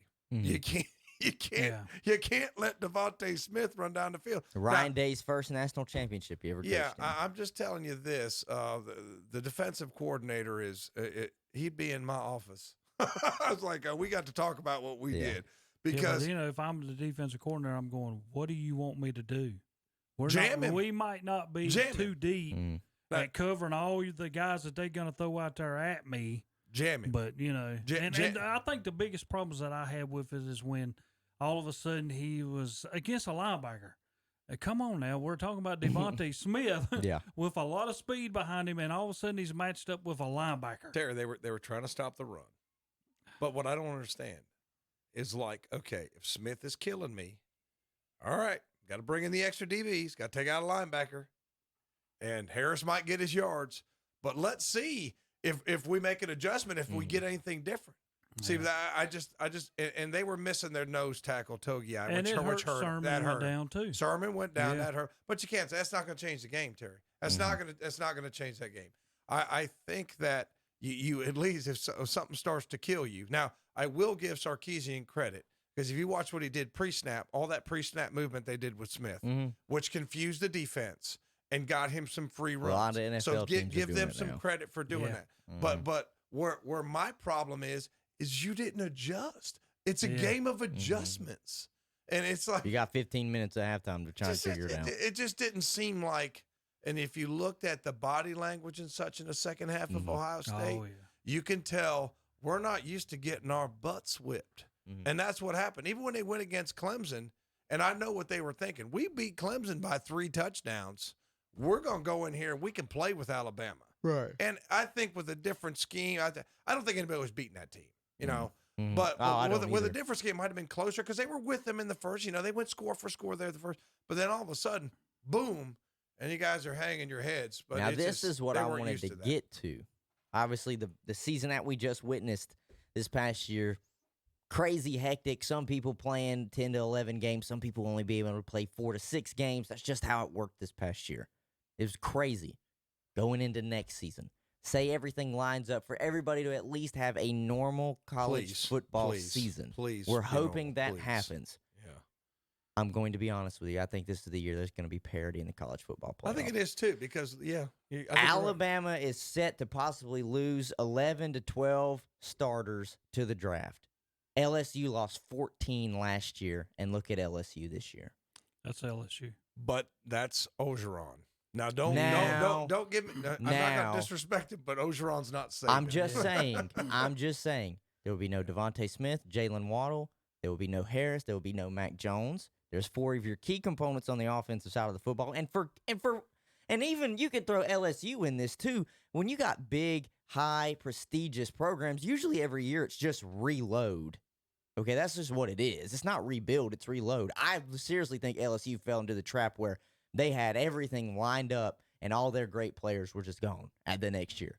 I think Alabama might fall into that, but I'm not saying they won't be able to compete and try and get into the college football playoff. I just don't think it's going to be nearly as a cakewalk as it has been for maybe the past 2 or 3 years. But they didn't even make it last year because of LSU. Texas A&M is on the rise. Ole Miss is going to be on the rise. Georgia is returning. Georgia's on the rise. So many players. Yeah, so I mean the SEC is going to be tough next year. I think that the for Ohio State, I think the Big Ten is going to be tougher because Penn State. That's what I was getting Penn at. State's going to be better. Indiana, look what you got to they've make done sure in that you Indiana. have the right quarterback coming in to replace Justin Fields and how he played. Well, yeah, let me ask you something. For else. everybody, if you can't get the quarterback position right, you're going to struggle. You're going to struggle. From your division, Harbaugh being extended at Michigan, is that good, bad? I mean, for Ohio State, they're going, great job. That's what we needed. The thing about Harbaugh is he's underperformed, but don't underestimate him. He's had a lot of success at college and in the pros. I was about to say, people will say Jim Harbaugh has underperformed because he hasn't been able to win the game Ohio State he's not against Ohio He's State. not recruiting as well. And he's not quite getting the quarterback figured out. But until last year, he was getting 8 to 9 wins a season. Like, he was having winning seasons. It's not like he was in there having losing seasons. They just expect the 1990s Michigan. I know that's exactly what they – and the same thing is with Nebraska. They think once they get a new coach in there, they're supposed to be Nebraska of old. That's just not how it works. But what I'm getting at for parity-wise is you look at the teams that were just in the college football playoff. Ian Book has gone from Notre Dame. Trevor Lawrence is gone from Clemson. Mac Jones is gone from Alabama. And Justin Fields is gone from Ohio State. More than likely, those guys are getting ready to start. Maybe someone that's been in the waiting, but even then, they might just be sophomores. They might still be babies. They might still not even – because think about it. I mean, it's gonna be wide open across the board because what I'm getting at is you're going to have teams that don't lose that much talent and are just going to get better the next year. Wisconsin had a down year this year, but we saw what they did in the bowl game against Wake Forest. Wake Forest really shouldn't have even shown up, it seemed like. Auburn. Yeah. Auburn's the same way. Auburn's the same way. We saw what Auburn did in their bowl game. It's going to be interesting to watch next year because I think it was easy for us to say Ohio State, Clemson, and Alabama, whether it was a regular season or a bad season, they were head and shoulders above the rest of the competition in their division. I think schools within their conference are getting better, and this is going to be the one year that really teams are going to have an opportunity because, especially for Alabama, I think Alabama's very susceptible. Like we just said, they're going to lose maybe 11, 12 players to the draft. Offensive coordinator is gone, so they're got to hope that they can replace him. They're trying to sign Houston's ex-coach, I can't remember his name, Bill O'Brien, to be their offensive coordinator. We'll see how he does in Alabama. Sarkisian now is going to be the head coach at Texas. I heard Tom Herman might be going to Alabama because this is Terry could probably elaborate on this, but it seems like to resurrect your career, you go work under Saban, like Sarkisian, like Lane Kiffin. You know, you go there to kind of, and it really is. I mean, as much as I don't like him, that is true. That coaches go there and they come out, and now I think Kiffin's going to have some success at Ole Miss. I do too. And, you know, when you spoke of Herman, I have a hard time. He got a bad job at Tennessee and USC, and that kind of rode with him. Yes. Yeah. Yes. He did. Yes. Well, Herman, when he was at Texas, he took them to 4 straight bowl games. And that's a winning record. And you didn't make a championship game, but we knew who was going to be there. That's just like this coming year. Clemson sits back. They have a starter coming up. So that's how come they're not going to be number one, and they are listed as number one for next year because they got a starting quarterback that'll be there, and they got a lot of guys coming back, and they jumped to number one, and Alabama fell to number two, but Alabama fell to number two on account of the guys they got coming in. And see, that's what's scary because if you take a freshman or sophomore quarterback and he excels at Alabama this coming year, then people said, oh, well, that's another 2 more years or 3 that we're going to see Alabama at the top again. And I understand what you're saying. That's what I meant. Like these top programs, it's reload. It's never rebuild. Very rarely do they rebuild. Because you get 10 number one draft picks every year. You get 10 people coming in. See, what was it? It was like there was like a thing that said even in the ACC alone, there might be only 17 5-star recruits, but 14 of them are at Clemson. So, how do you really try and combat that? I'm just saying, though, if you're looking at it from they're going to have to implement a new offense down in Alabama. And this might just be for the SEC, but I know Ohio State's going to have to hope that the guy coming in replacing Justin Fields works. Yeah, I'm telling you, if you don't. I was reading about the kid. He's a very, very high recruit. Be careful. There'll be somebody that transfers. Yeah, you got to watch the transfer portal. Notre Dame. Ian Book is the winningest quarterback in Notre Dame history, but he's not there anymore. Is the next guy behind him going to be as good as Ian Book was? You're going to see that. The only team I feel like that's going to be in contention for the playoff that didn't quite get in, but they've been in religiously, is going to be Oklahoma. But that's because they got the quarterback figured out. Unless Lincoln Riley leaves, which I don't think he is at any time, Spencer Rattler's going to come in, and they're going to be able to probably make the college football playoff next year. Georgia's going to be there too. And this is what I think Georgia is going to be. This is the best year they've had to knock off Alabama. It is. We've got JT Daniels returning. We've got all of our running backs returning, defensive players returning. The more I look at Georgia Twitter, it's like another player who could have been eligible for the draft is saying, run it back. Unfinished business. We got work we have to do. So I don't know. I feel like this is going to be a very intriguing year for college football. And if college football needed a year like this, it's right now. Because I think we can all sit here and agree, obviously outside of Tom, who's an Ohio State fan, but it's boring. It kind of is. Because to an extent, yes. It is. Obviously, as an Ohio State fan, you love to see yourself there at the end. That's what you play for every year. But the rest of us, it's like, We don't really When's have our the turn? opportunity. we don't have a little fun. Exactly. I went back trying to hunt our national championships for North Carolina State, and Tom, I could not find one. You let me know that, but I could not find I'll let you know that, but it is. I think I'm kind of turning a little bit away from what you guys were saying, but maybe if they held these schools to certain academic standards, they wouldn't be able to do what they do. Because remember when South Carolina did when Spurrier was there, and Spurrier said you got to ease up on the academic standards, and they said no, and he ended up leaving. So I'm not trying to take anything away from anybody, but some schools hold the academic standards a little higher than others. And we know, I mean, you know, when you're getting 11 or 12 5-stars every year, you're not holding everybody to the academic standards, Terry. I hate it. You're just not doing it. I mean, you can tell me you are, but I know you're not. And I don't want to hurt anybody's feelings, but when you hear the young men talk after the game, you can tell which schools have academic standards and which ones don't. That's all I'm going to say.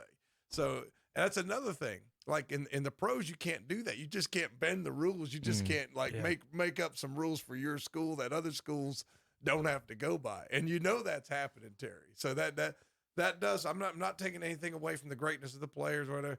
But when you can manipulate the rules a little bit, you're gonna help yourself out. I think that's where I've had to give Notre Dame a lot of credit because they do have an academic standard that they have to meet every year. Listen to their players talk after the game. And for them, listen to and for them to be as competitive as they are year after year, I have to give Notre Dame a little tip of the cap there, but I won't if they never join a conference. And with that, that's going to wrap up our talk here for college football. We're going to take a quick break, going to pay some bills, and when we come back, I don't know if Kevin will be done with that pick. Is being different a good thing? Well, at Friendship Jeep Dodge Ram in Forest City, our customers say we're different. Look at our Google reviews. They say we're different too. We have the region's only non-commissioned sales force. We use no haggle, clear choice pricing, and we have the only lifetime warranty with no time or mileage limits. When our customers leave, they say, that was a great experience. And that's where we're most different. That's Friendship Jeep Dodge Ram, and we're located in Forest City. Looking for a new car? Maybe a pre-owned car or truck, or maybe an SUV? Then let your fingers do the walking and go to whatsupshopper.com. Local dealers with local vehicles. You don't have to drive all over the country. Just click on whatsupshopper.com and take a look at the local selection of cars, trucks, SUVs, and more from local dealers in Gaston, Cleveland, and Lincoln counties. Car shopping just got easier by going to whatsupshopper.com. Pick yours out today. The Tar Heels To the right baseline. are here. Floats it way up in the air and in. Catch the 6-time national champion Tar Heels in action He got it! 0.3 of a second. all season long. Toward left side. He's going to go hard, heavy. Contact. Got the basket and the foul. Holy cow. Right here on your home for Carolina basketball. The Tar Heels Sports Network from Learfield IMG College. It's a destination place. It's the new Sammy's Restaurant and Pub of Dallas. It's time to go. 6-ounce filet mignons, $21.99. 8-ounce filet mignon, $26.99. And big 14-ounce ribeyes are $21.99. Plus chicken wings all day, every day. And every Tuesday is Taco Tuesday with classic margaritas for $5. Corona or Corona Light, $3. Patron Silver is $7. And enjoy Sammy's brunch each and every Sunday. Sammy's Restaurant and Pub of Dallas, 130 West Trade Street in Dallas. Call 704-215-7461. Like them on Facebook too. The Cherryville Country Club remains open for dinner on Friday nights and for Sunday lunch.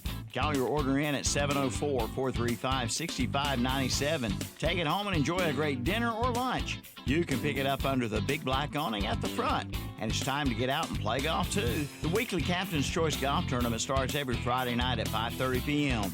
Just call the Pro Shop to sign up at 704-435-6597.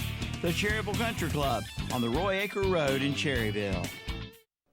For years, Hicks Go Forth at Carfair Auto Sales on the Bessemer City Road in Gastonia has been providing our area with the finest in late model cars, trucks, and vans. And at Carfair Auto Sales in Gastonia, they feature on-the-lot financing.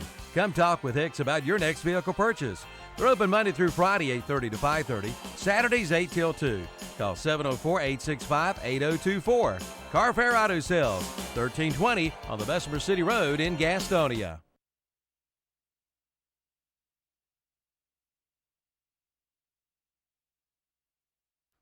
And we're back here with Saturday Morning Sports Talk, and we are getting ready to get into some more conversation about sports, obviously. We're just going to jump over to the NBA here in a little while, ladies and gentlemen. You're going to stick with us. We'll have, of course, the illustrious Bad Picks segment. And then we'll also have NFL picks, as we have 2 games today and 2 games tomorrow that we will be eagerly watching as we get closer and closer to the Super Bowl. It's exciting but sad at the same time. We're getting to the precipice of it all, but then after that, it's dawn. And we don't Until have any next spring season. football I anymore know. because of the Terry Reinhardts, who just not. I know. Thank goodness they listened to me. With that, I tell you what, just to slide this in, I remember it was a year ago. I just came over to my mom's house. The ball game was on. There was a ball game going on in February, March. That American Alliance You're of gonna football. have it on, Tom. I'm just telling you, it was a good ball game. We sat and watched it. I'm like, I'm enjoying this. This is kind of cool. You know, And all this is over high school football starts. It's there. This year it is. A legit Terry. something to play for. Just All 'cause- right, Do you know the Terry. Holyfield kid? The Holyfield kids at Virginia Tech. Yeah, he went on up to Virginia Tech. That'd be tough. He was going to play basketball for his daddy. Had to make a decision. Best of luck to him. Right. But now he's got 2 sons up at Virginia Tech. So, like I said, never had a son, didn't get to coach my son. And that's got to be bittersweet for Coach Holyfield. Happy for the son's success. But, man, how many chances does a guy get to coach his son on a championship caliber basketball team, too? So I mean, that's just rough. But good luck to the Holyfields up at Virginia Tech. And they're going to do good things up there. But go ahead back to NBA. I know I segued away from that a little bit. Oh, no, it's just there was a monster deal that happened this week in the NBA. A monster deal. program. And sometimes we see big trades in baseball, football, but it doesn't quite seem to hit like the ones in basketball because if it's a superstar involved, that's make or break for a franchise. Because you usually can't add one guy to a football team. But if you add a guy to a basketball Yes. team, the impact is much greater. All depends. Now, you said the impact is Too much many greater. athletes. Too many shooters. You didn't specify whether it was negative or positive. Yeah, it could be either way. Exactly. And that's what I'm thinking about this. So for those of you that don't know what we are alluding to, maybe you've been under a rock as the week has gone on. James Harden ate his way out of Houston, essentially. And he still scored his first game. He had 47 points. I know. Good Lord, have you seen him, though? Look, if you can do it when you're fat, then you might as well be fat and happy. I mean, those guys are so regimented in their exercise and their diet. Did you see? If I could eat Dairy Queen and do the same thing, Did you see who what the cares? commentator said before one of the pre-games when they had it was like pre-game warm-ups and it was B-roll of Harden walking over to get in like the layup line? Yeah. He said, well, there goes James Harden. Looks like he ate a pregame meal. Oh, my God. I laughed so hard. Oh, my word. I was like, dang, what a little jab Well, I can't there. talk. Being in the bad body club, I can't talk about James Harden being fat. Well, but I will say this. He's a little out of shape for NBA standards. It is substantial compared to how we have seen James Harden look. But if he's still able to play, he's still able to play. And people believe now that he's in a situation where I'm guessing he's happy, this was one of the 2 places that he really wanted to go, he might play his way into better shape. That's more than likely what's going to happen. I don't know if he will or not. I mean, but DeMarcus Cousins was glad he was gone.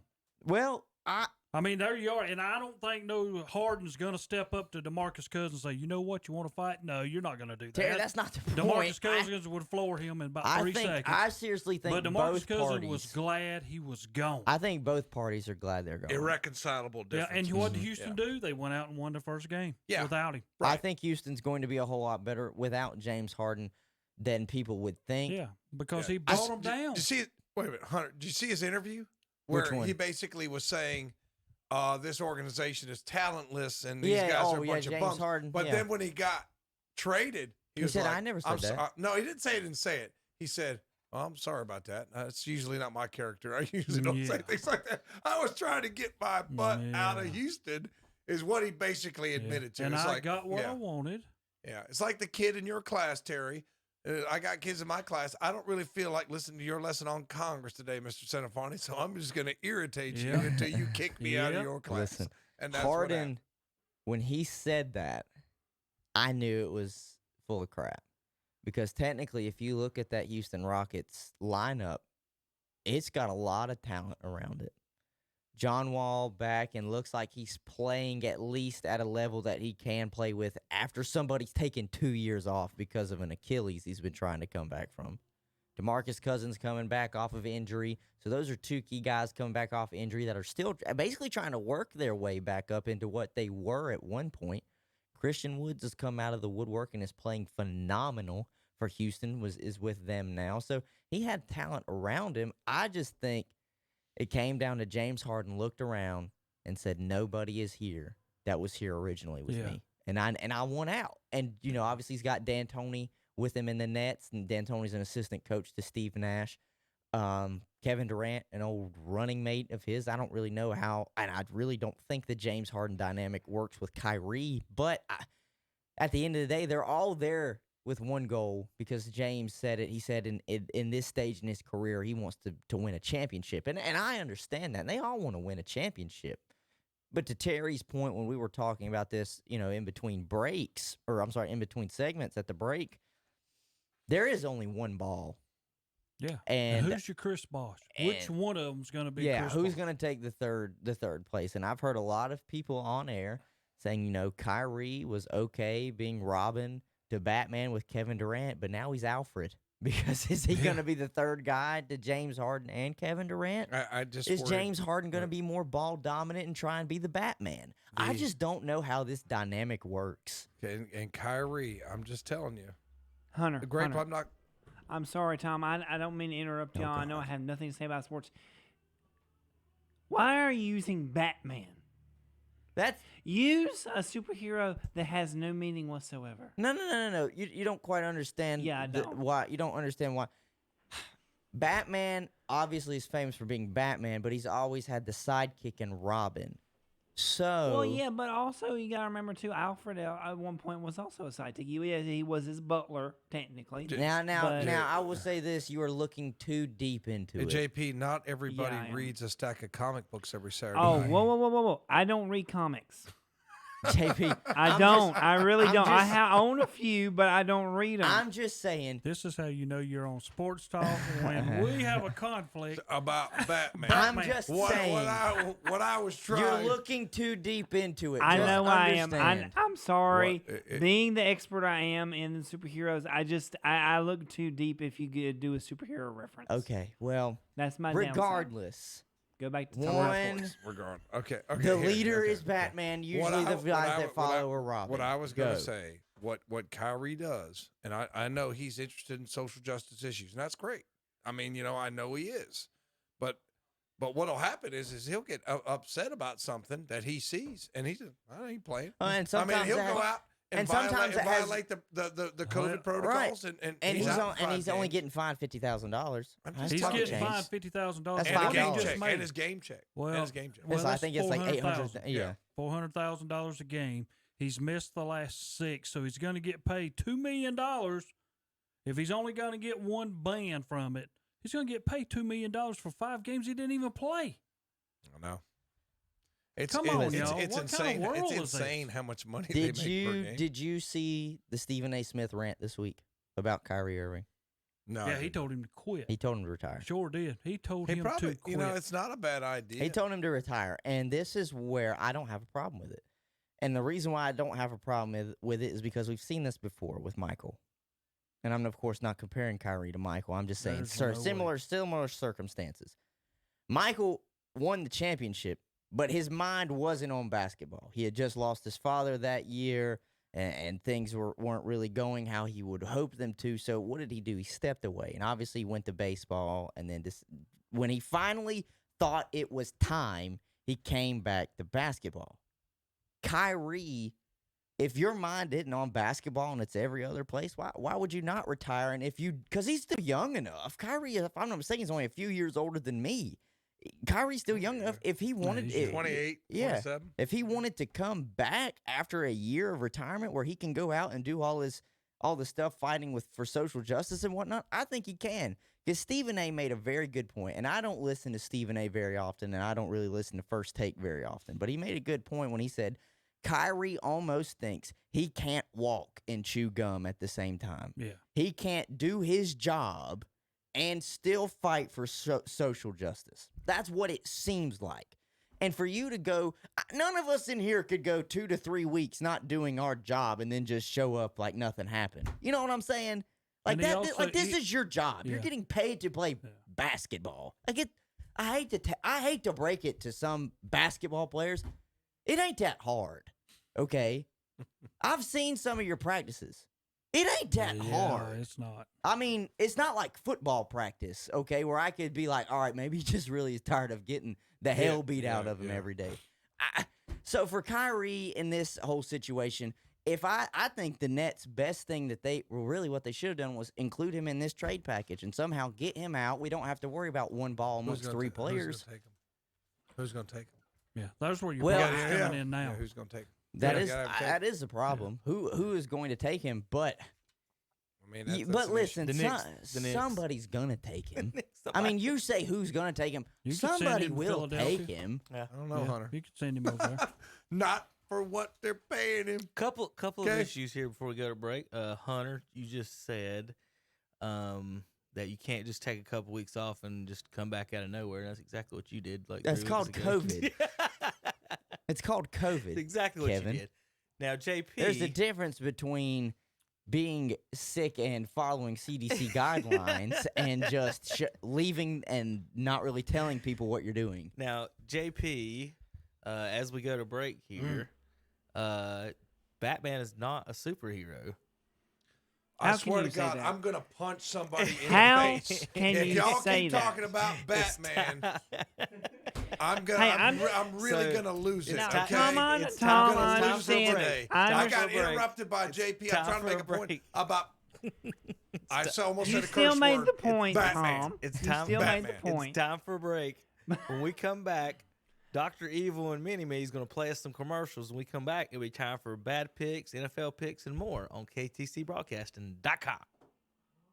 You know, we always tell our kids that there's no such thing as a money tree. But did you know at Friendship Nissan in Forest City, we kind of do have a money tree? Our money tree gives a $500 better price on any new Nissan, and that's a $500 guarantee that we put in writing. We have no haggle clear choice pricing, the region's only non-commissioned sales force, and we have the only lifetime warranty with no time or mileage limits. So you see, at Friendship Nissan, we kind of do have a money tree, and we're located in Forest City. McKinley's Home Furnishings in Eastridge Mall specializes in home furnishings, and they cater to all the seasons inside your home as well as the outside. They have the best prices around. They have flags, doormats, metal signs, and every kind of home decor you can think of. Hours of business, Monday through Thursday, 10 to 8 p.m., Friday through Saturday, 9 to 9 p.m., and Sundays, 12 to 6 p.m. McKinley's Home Furnishings, 246 North New Hope Road in Gastonia. Like them on Facebook. Your local train comfort specialist, Roland Black Heating and Cooling, has been serving Gaston County with quality-built train heating and air conditioning systems for over 45 years. Hurry and call today to check out the great deals on train systems offered by Roland Black Heating and Cooling. Whether it's commercial or residential, Train is there for you. Ask about your new, super efficient Train XV20i today.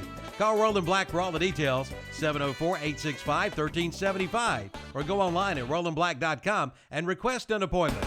Again, call 704-865-1375. Roland Black Heating and Cooling, 501 East Franklin Boulevard in Gastonia. Remember, it's hard to stop a train. Iconic Motor Company in Shelby announces their New Year clearance sale. Come in now and take advantage of their new pricing. You say big, and we mean big. Good credit, no credit, bad credit, no problem. Iconic Motor Company in Shelby can help. See the line of high-quality pre-owned vehicles to fit every budget. You can get approved. That's Iconic Motor Company, 325 West Dixon Boulevard, Highway 74 West in Shelby. Online at iconicmotorcompanyofshelby.com. Open 9 to 7 Monday through Friday, 9 to 5 on Saturday. The dining room at Mitchum's Kitchen in Vale has reopened. That's right. You can come in and sit down and enjoy a great meal from Mitchum's Kitchen in Vale. The dining room has reopened. Sure, you can still get takeouts, and sure, you can go through the drive-through window. and now you can come in and sit down and eat. Mitchum's Kitchen is open for breakfast, lunch, and dinner from 7 a.m. till 8 p.m. Monday through Saturday and 7 a.m. till 2 p.m. on Sundays. For orders to go, call 704-276-1155. Mitchum's Kitchen, Highway 27 west of Lincoln at the Highway 274 intersection. Again, the dining room is now open at Mitchum's Kitchen. It's time to shop and save at Kurt's Premium Outlet in Eastridge Mall in Gastonia with big savings, like Disney comforters starting at $22. Sharper Image or wireless headphones are $14.25. Heated bamboo socks are $7.50. Four Seasons conventional green antifreeze is $5 a gallon. Nice throw pillows are $6.75. And all clothing and shoes are 60% off the ticketed price. Kurt's Premium Outlet, North New Hope Road, Gastonia in Eastridge Mall. Like them on Facebook too. And we're back with Kevin and the guys. Hey, Tanner, I tell you what. One thing, Tanner, I need you to pick up on is JP's thrilling intros. Because there's one thing that he does well around here. It's his intros. And so, Tanner, I need you to make sure you take notes on that. And we need some type of some intros. And it energizes you are us. a rapper. You can freestyle an intro if you want to. And that's what you ought to be doing. You lay something down for me, Tom, Terry, and Hunter. You all right, Tom? All right, welcome back to Saturday Morning Sports Talk. I've got picks from last week. I got bad picks. I got all the ones we missed, all the ones we got right. There shouldn't be many because there weren't many to pick from. Oh, we had plenty of misses, sir. Well, there goes my phone.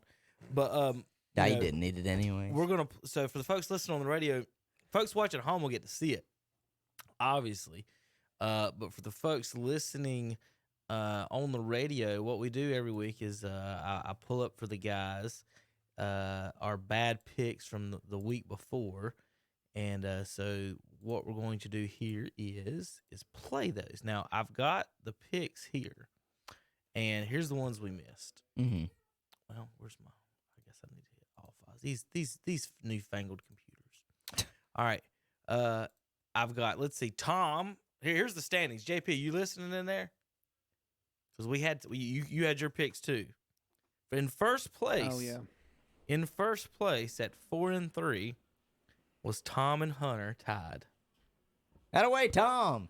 And you know what? I spend a whole lot less time keeping up with it than him. So I'm just glad that if I'm tied with him, I'm proud Hey, of go myself. Tom! Well, if it makes y'all I'm feel proud of any better, myself. y'all outpicked JP by 1. He came in third. By blind, just saying a name. Pretty much. Yeah. So JP tied me and Terry in picks last week. So we all came in last. Y'all two came in first. So we had 2 at 4-3. Terry, me, and JP. A wise man told me one time, if you ain't first, you're last.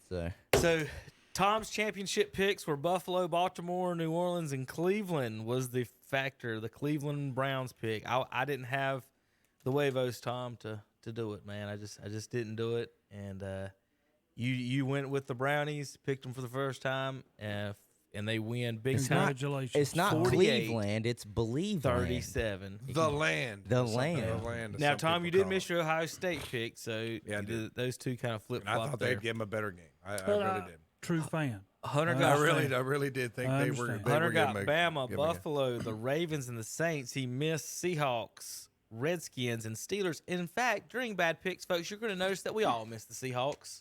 Yeah. Except JP. Now, I didn't put JP's picks in it because I was in a rush. I'll pull them up next week if I need to. But JP's picks, he got that one right. So what's weird about all of our picks, not one game did we all 5 get them right, and not one game did we all 5 get them wrong.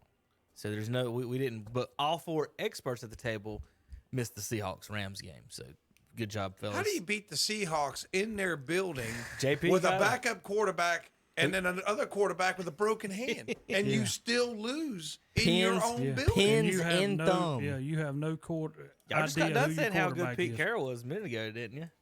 I heard that on the radio. We're talking about his days at Southern Cal. This thing was Seattle. How'd you go into Pittsburgh with no coaches and you're up 28-0 after the first quarter? Maybe y'all need to have no more coaches. Well, Terry's I want picks to fire were- those coaches. Terry got Ohio State and then went 2-4 in the NFL. He got Tampa, In Baltimore, he missed the Colts, he missed the Seahawks, he missed the Bears, and he missed the Steelers. You know for what? his That picks. Colt, Alabama. that Colts pick for him, I know, was just Phillip Rivers' love. I know was. that. I know. That Bears was an awful pick. And we talked about that. No. Yes, we did. There's another coaching mistake. Kevin got the Saints, Come on. Bills, and Buccaneers right. I missed the Seahawks with you guys. I missed Tennessee's one I thought would win at home there, and I missed Pittsburgh. I couldn't make myself do it. I see so many and I coaches missed this Ohio year State. make bad decisions that maybe the football needs to be over. JP got the Rams, Bucks, and Saints. He missed. No, never mind. Oh, never mind, folks, ladies and gentlemen. No, yeah, never mind. He guessed Ohio State. Sorry, he missed Ohio State, Colts, Steelers, and Titans. So, ladies and gentlemen, boys and girls, here is our segment on this week's Bad Picks.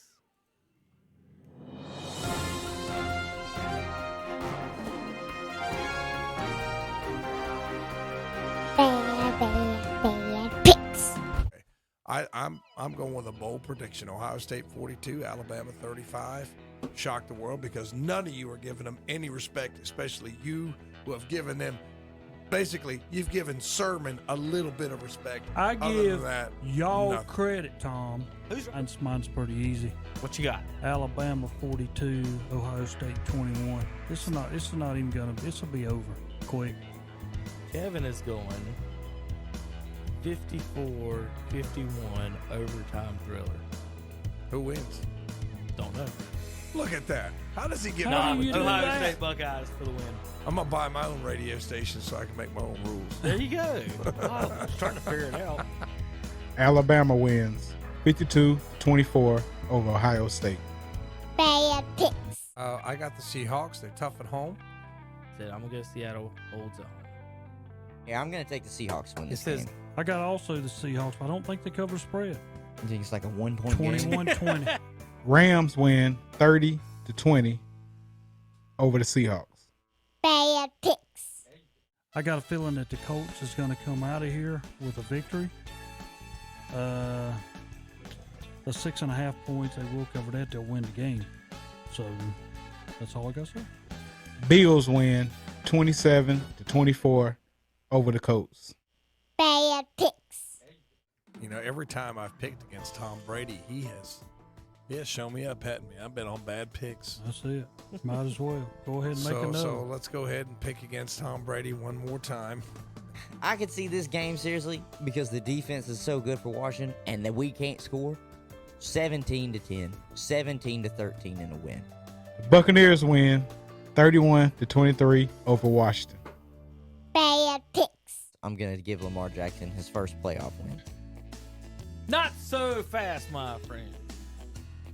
I was going to make the exact point that he will not get his first playoff win because last year Tennessee stomped him into the ground. Ravens win 20-13 over the Titans. Bad picks. No, I'll tell you what we're going to do. Bears cover. I'll just Here sit it at the is. house and watch it. It's 10. Bears win on the road in New Orleans. I'm be honest, Terry.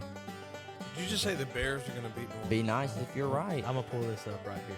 You know, it would We're be, not even it going would be a bad. good We're not story. even going bad picks. That's a terrible pick. Okay. Terrible pick. Keep that on there for Of next all the week. picks that we made this week, that's the worst. You got to have an upset. That's my well. pick. That's the worst one, maybe of all time. JP, would you pick the Bears to beat the Saints in New Orleans? You're asking me Yeah. Just a say, sports question Just say yes. about football. or no. What was the question? Will say yes the or no. Bears Just say yes or beat no. the Saints in New Orleans? Well, when you look at it, a Bear could probably beat the Saints, but in personal, I'm going with New Orleans. There you go. I was about to say Hunt. Nah, I mean, JP, you go to church. I'm going New Orleans. God commanded the man bear. What in the world are you talking about? Nothing. Okay. Nothing. All right. Who cares about the man bear? 1, 2, 3, 4. Saints win 21-9 over the Bears. Bad picks. 30-24. 30-24 Steelers. I'm just going to keep it simple. One team has all their coaches, the other team doesn't. I'm taking the Steelers. I don't think I can do it against the Steelers at home. with a bad kicker, with no coaches. It's just not good. It's going to make it that much sweeter. But go Browns! It's going to make Go Dogs! Hopefully you're on bad picks. I know. I'm volunteering for bad picks next week, so I'm going Steelers. Smart pick. Browns win 48-37 over the Steelers. Those are some bad picks.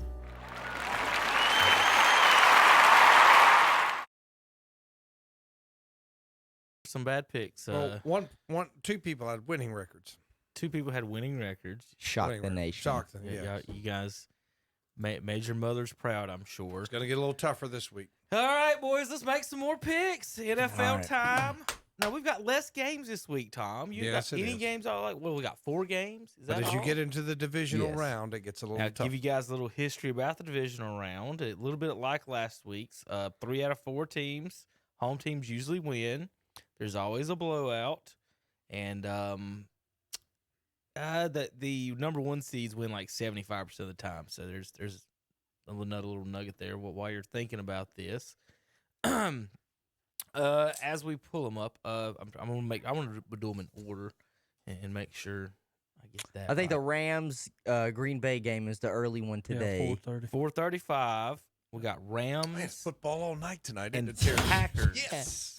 Yes. These are the best 2 weeks of Got something to do tonight. of football during the Well, year. it's usually college football Saturday, but we'll take the NFL today. The worst thing about the worst football comes on after. The worst thing about college football Saturday is usually ABC will have a marquee game, and you got to listen to Chris Fowler, who should have been fired 5 years ago. That's But you know beside the that I point. mean, other than that, it's great. We on don't call for people's jobs here, Tom. Chris Fowler, I will. It's okay. I will. I'll make an exception. It's just the random hate from over there today. He's just Chris Fowler is the worst play-by-play guy in the history of college. Why don't they ever have? I don't know. restate Have you results? ever heard when Brent Musburger used to do games? I think I love Brent Musburger. No, no. I JP, love think Brent Musburger. Tom's I a would Sith bring him. Lord. He does the Raiders, Yes. Connor. He does the Raiders on the radio right now. Tom, I would much Love rather Brent listen to Dickie Musburger. V. Hey, I loved him. Brent Don Criqui, Ron Franklin, all those guys were great. Someone I grew up with called him Burnt Hamburger when I grew up. Instead of Brent Musburger, it was Burnt Hamburger. Oh, All right. I love Brent Musburger. Keith Jackson. Keith Jackson was awesome. All right. Like, where is Keith Jackson when you need I him? like Chris Collinsworth. We I got think he does a good job. Packers hosting the Los Angeles Rams. Okay. Now, This is one of the rare weeks. It's almost too easy to just go chalk. Yeah, I know. Now, JP and Tanner, I want y'all to pick 2, but I just want y'all to say one word. Don't break anything down, please. We got to keep it moving. Tom, Hunter, let's see, Terry, Hunter. I guess I'm me. Are we being muzzled as well? No, you guys can say. Okay. You guys can talk. So go ahead, Can't Hunter. censor me. Packers and Rams. Yeah. Where are you on this game? And I'm pulling up all the betting lines as we go. Dome, warm weather team in the Rams going to the frozen tundra of Green Bay We in don't play in a January. dome. It's not a dome in L.A. Oh, yes, it is. Is it? The new stadium is so far. Yeah. Is that a retractable I think it's roof probably or a something? retractable roof, but yes. But Why regardless, do you need a dome in L.A.? It never rains. I don't That's know. an excellent question. I don't know, Tom, but that place is very nice. Regardless, I got an LA team flying to play in January Probably the same in reason. Green Bay. Same reason. Whoever had the meeting with Caesar said, we fill that thing up with water. I'm just Because saying. you can, Tom. It is. Yeah, I guess. Yeah, I guess. LA to Green Bay is going to be tough in this cold weather. Not only that, Jared Goff will still be the quarterback. Blake Bortles is the backup, but he still has pins in his thumb. And for him to try and throw the ball is going to be very difficult in this cold air. 34 degrees right now, 6.5. And it's just going to get colder towards 4:30. That's warm for Green Bay. 6.5 is the spread over under 45. I would take Green Bay and to cover 6.5. Terry, what are you doing? Taking notes? Terry's taking He's keeping score. Green Bay to cover for Hunter. Terry, what you got? Mine's pretty easy. The world wants to hear what we're going to pick, not all the other stuff. So, Aaron Rodgers, take care of the Rams. So, Terry's got Green Bay. Are they going to cover the 6? Yes. I think McVay does a good job. I think that the Rams seem like a team of destiny this year. That being said, I think Green Bay is going to win the game. I love that you put it that way. I love how you did that.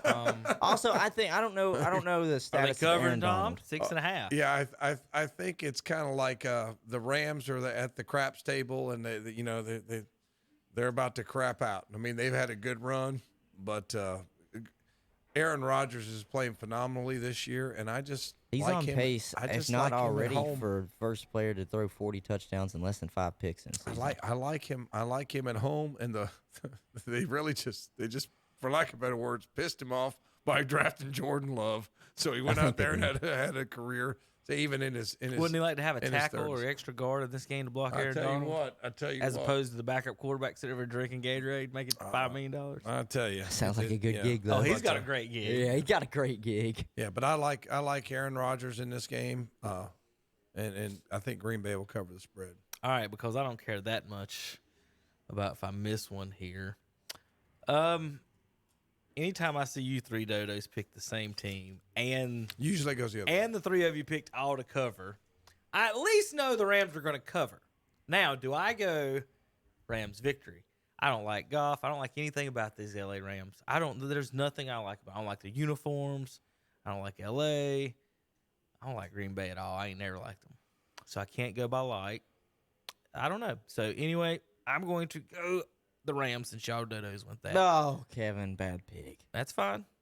He's always got to slide in the slight. All right, call Tanner. us dodos or dummies or something. Tanner, who you got? Packers or Rams? I'm going to go Rams. Tanner goes Rams. JP, Packers or Rams? It's a bad way to start, Tanner. Those picks are in honor of Carson Dockery. JP goes Rams. I don't know who Carson Dockery went and voted with the boss. All right. JP, Good did job. you really just say that? What'd he say? I don't know who Carson Dockery is. Okay. Okay. You don't know the guy he's sitting beside his, Hunter. Carson used to be in here. Tom, Ravens at Bills. Buffalo favored by 2.5 in Orchard Park, 33 degrees. Now, here's something interesting. Lamar Jackson has never played a single game or snap of football in his career in the snow. Well, Buffalo. They won by 7 last week. Buffalo's tough at home. Baltimore's won team by nobody 30. wants playing right now. Was Lamar Jackson's really playing well. He sort of put the rest. Oh, Lamar, you can't win a playoff game, and so he put that to rest. Their rushing attack, best in football. Got a pretty good defense. Shut down Derrick Henry last week. All that being said, going with Buffalo. I think they're a team of destiny. I like Allen. The Bills Mafia will be there. They're letting some fans in. So I think 6,000 I or like so. Buffalo at home, setting up a good old Rust Belt matchup between the Browns and the Bills for the AFC Championship. Oh God! Do they cover the 2.5? I mean, 2.5. I'm not even really sure why they do that. It should just be a pick 'em. But yeah, I think the Bills are going to cover that. I think. All they'll right, win by Hunter, a make touchdown. this quick. Buffalo. Okay. Covers. Because I wanted to pick Buffalo, and I didn't want to get cornered again picking a 3-on-1 again. So now, Terry, it's up to you. Well, everybody Ravens in Buffalo. Terry. I know everybody in Buffalo wants the Bills to win because they need them to get back and go 0-5 in Super Bowls, but that's not going to happen. Ravens, Lamar Jackson, and them win today. All right, so Terry goes the other side. That's the late game. 7:30. Ooh, that's gonna be great. Can't wait. JP, Ravens or Bills? Ravens. Tanner, Ravens or Bills? Ravens. All right. Next game on the docket. I'm taking. What'd you you took take? Bills. I took Bills. Okay. Okay. We're gonna skip that one to end it. This game, since last week's one of the games was on Nickelodeon, this game is being promoted, Hunter, by the History Channel. Yes. It is. Breeze and Brady. This will be The late game. If when you get ready to watch this Sunday night, and get ready for more graphics than you've ever seen from the graphics department in a football game. Probably they're gonna have so many little neat tidbits. This This 40-year-old Brady. quarterback, this record, and this guy's got this record. Tom Brady and Drew Brees combined have this many. Oh, I can't. So here's the difference between the team. The spread is 3 In favor of the Saints because they're at home. The Saints, who have blown them out twice. Yes, the Saints, the Ravens, and the Browns are the only 3 teams in the top 5, and these are important categories: rush offense, rush defense, turnover differential. Ravens, Saints, and Browns are the only 3 teams in the NFL in top 5 in all 3 of those categories. Now, Bucks are 1-5 this year against teams with winning records, 11-0 with teams with losing records. The Saints have a winning record. They've beat them pretty handily both times. It's in the Dome. This is what a lot of people are saying. We don't know how many years Brady's going to play, but a lot of people do think this may be Brees' last one. So, with all that said, let's go across the board. We'll start with Terry this one. Terry, Buccaneers and Saints. Saints favored by 3. Saints win at home. New Orleans for Terry. Do they cover the 3? Yes. All right. Hunter. And you can elaborate more on this. I haven't had a. I'll give you my time. That's fine. I'm pretty sure you said there's at least one upset, usually in the divisional round. I've not picked one of them yet. I've went chalk so far on both picks. I'm going to go Tampa Bay because I know the Saints routed them twice, but damn, it's going to be hard beating Tom Brady a 3rd time. So I'm going to take Tampa Bay to win this, and obviously that means that Tampa Bay covers the 3. All right. Tom Cinefani. Bad pick. Well, I've picked against Brady a number of times, and he's come back against Atlanta. He had a solid game last week against the Redskins. There was someone. I don't know who that is. That was somebody who was bragging about how great the defense was for Washington, and he shredded them like cheese on the top of your enchilada at a Mexican restaurant. So that being said, because Tom Brady has impressed me so much, but not enough for me to pick him this week, I'm picking Drew Brees. I'm picking the other old guy because this time, Drew Brees and the Saints, Sean Payton, get this done for me. I am tired of being on bad picks because of Tom frickin' Brady, who I hate. I've been picking this team to win the Super Bowl. I want the Saints to win for 4 years. I want them to win, and nobody has bad you making picks like you do.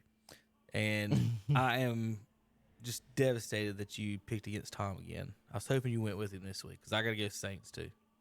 I think this is when I get. Remember, I think they're the best team in football. I mean, they're top 5 defense. They got Drew defense Brees. Is good. And everybody's good. healthy now. Kamara's good. The wideouts. Who's the guy they got from Denver? Forgot his name. Emmanuel Sanders. They got Michael Thomas from, of course, the best school in the country, Ohio State. So we've got, thought I'd slide that in just best school. Best everything. I'm just kidding.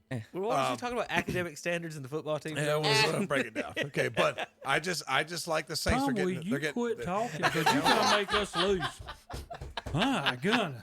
You're gonna make the Saints lose. That's what I'm I hate saying, you, Tom. he will not be All right, quiet. JP. They're gonna win, Terry. They're gonna win. JP. Saints or Buccaneers? I'm going with the Buccaneers again. JP goes Tampa Bay. Tanner Howard, Saints or Buccaneers? Bucks. Tanner goes Bucks. Y'all two are just hand in hand in there. It's so cute. That's what I'm saying. Y'all holding hands? All right. Next game. Hunter. Yeah. Chiefs are favored by 10. It's 40 degrees in Arrowhead. And in comes the Browns, who again are in the top 5 in rush offense, rush defense, and turnover differential in the NFL. Baker's how many weeks has he only thrown one pick, Tom? Yeah, he's only thrown 6 interceptions, I think, all year. But let me tell you something. 400 makes his pick. Shut up. Hey, the it's reason Browns why week. Browns town. That's what town it is. The reason why their rush defense is so quote unquote good, I'll say this: when the other team's passing for 500 yards against you, you ain't running the ball, Terry. That's all I wanted to say. So sometimes that great rush defense really means we're not going to run the ball. We're just going to throw for 500 yards on you. That's all I had to say, Terry. I yield my time. So who'd you pick? I ain't picked. It wasn't his turn. Tom might as well have let It you. was Hunter's turn. You might as well have made the pick. I know. You should have just done it. I would have given you the time. I'm taking over the show this morning. I'm sorry, guys. I'm sorry. man. I'm kind of like James Harden coming to Brooklyn. It's been I'm taking 18 over. years. I'm Just taking over. Tom, go ahead. Listen, Make the pick. listen, It's guys. back on you. Listen, guys. It's been 18 years. I know. Please. I know. It's Do it. Thank you. It's been Do it's it. been so long. You pick. It's your No, turn. go ahead. Okay, so I'm saying that the Browns, if you're going to let me, I'm going to go ahead. Go ahead. The Browns got, maybe they'll get Conklin back. They got Batonio. They've got Treader. They've got Willis. Lamb has come in on the line. He's playing better. Offensive line, Terry. Offensive line's going to give Baker Mayfield time to throw the ball. We got, Ward back. And I want to say Johnson, our other starting. Jackson. Can't remember. There's one guy named Jackson, one guy named Johnson. We got two starting corners coming back. So we've got some guys coming back at the right time. We're getting healthier at the right time. Kansas City hasn't beaten anybody by more than 6 points down the stretch. I think Kansas City's ripe to get knocked off. Picking the Browns, Terry. Okay. Oh, God. So that's what y'all said last week, and I was right. All right, Hunter, back to you. Now it's my turn. I don't Tom, have. if I didn't know you couldn't wait, I'd have went to you first. If I knew you couldn't wait. That's all right. I don't have such sweet words like Tom does. He's gonna hate to hear this. Chiefs, but he will like this. Cleveland covers. That doesn't matter to me. I know it doesn't. It doesn't matter to you, to me. But I don't the Chiefs sports gamble. The This year. I Chiefs don't have win enough this money. game, and the only reason I'm saying this is because I do believe Andy Reid off a bye is always dangerous. And the only problem I have, they've been saying it all week. Chiefs starters haven't played in almost 3 weeks. It's gonna be tough, and they might be rusty. That's gonna. But be I'm big. gonna tell you what, I'm not worried a bit. I'm not worried about Patrick Mahomes. I'm not worried about Tyreek Hill. I'm not worried about Travis Kelce. I would be worried about that Cleveland secondary. They're getting two guys back. Tom, I would got two still, starters I would back. still worry about that secondary. Harrison's healthy too. Le'Veon Bell is actually going to be able to take a good load of the carries now. In Edwards the and backfield. Lair might be banged up. No, he's done. I'm just saying. Sammy Watkins not playing. I still think the Chiefs are the best team in football, so I'm going to go with the Chiefs. And besides, Cleveland, you just had an amazing high. Something's bound to happen. You might come crashing down this week. You're a jerk, Terry. Okay, my pick? Terry. Okay. I probably don't want this one either. You but I'll probably listen. don't Go want ahead. this one neither. Go ahead. Because you're going to Kansas City. Baker Mayfield will finally come back down to earth today. I mean, he's been lighting people up, looking great. It's tomorrow, I mean, Terry. you know what I'm It's saying? Well, okay, well, it's this weekend. Tom. Let's just, before you get to Monday, you'll be done and you'll be burning that shirt and saying, I'm going to pull for somebody else next year. He might be naked dancing around a bonfire Monday afternoon with the Baker day Mayfield off. will be like, okay, I'm out of Cleveland because I cannot win a Super Bowl here. I mean, that's the bottom line. It's the bottom line. They've never been to one. They have rebuilt since 1964, which I keep telling y'all every week. So, this after today, you're still going to be rebuilding since 1964. The game's tomorrow, Terry. Get the game day right. If you want to say all this crap about me, get the game day right. Chiefs It's tomorrow. Win. And this is going to be a good game, though. I think it's going to be like 48-41, but you're still going to lose. So you say Cleveland covers. It's a 10-point spread. Yeah, Cleveland's going to cover. They're going to be in the game. Y'all are Terry Sammy Watkins out's going to hurt him. Terry takes a lot of. Y'all did not acknowledge that. a lot of jabs. Y'all did not acknowledge the fact that he's not playing in Travis this game. Kelce and Tyreek Hill are still there. I'm not worried. If the Browns win, I'm telling you, their defensive line's not all that great. Their offensive line's not all that great. Kansas City's terrible. They're only Super Bowl defending champions. I'm just telling you. Yeah. I'm just telling you. They I'm only not lost saying 2 we're games. terrible. They only That's what I'm lost saying. 2 games. They're this year. terrible. I'm telling you. So Kansas City Telling you. is 21st in run defense. They're about to get maybe the best run offense in the Watch NFL. Baker Mayfield And throw 40 or 50 Kareem times. Hunt coming back to Kansas City, wanting to show what he can do. Listen, So here's your coach is going to come in, micromanage, and probably cost you the game now. No, so. he's not. No, You just won Hunter. without him. You just said the coach is going to come in. He's going to make it worse. He's going to be coach the of the last year. time. Right. I'm sorry I hogged the mic, Terry. Well, it's been Apologize.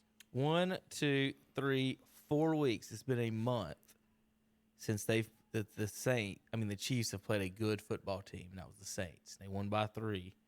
against the Saints. In New Orleans. And they beat them. In New Orleans. Yes. They beat the Falcons by 3 the week after that. Falcons were never that bad all year. They just couldn't. Chiefs only beat the Dolphins by 6, the Broncos by 6, Bucks by 3, Raiders by 4, lost to the Raiders. Only beat the Panthers by 2. And then earlier in the season, they had more blowouts, beat Chargers by 3 earlier in the season. But all their blowouts are earlier in the season. In the last 10 games, everything's been under 10 points except for that last game against the Chargers. Listen. They're a little banged up.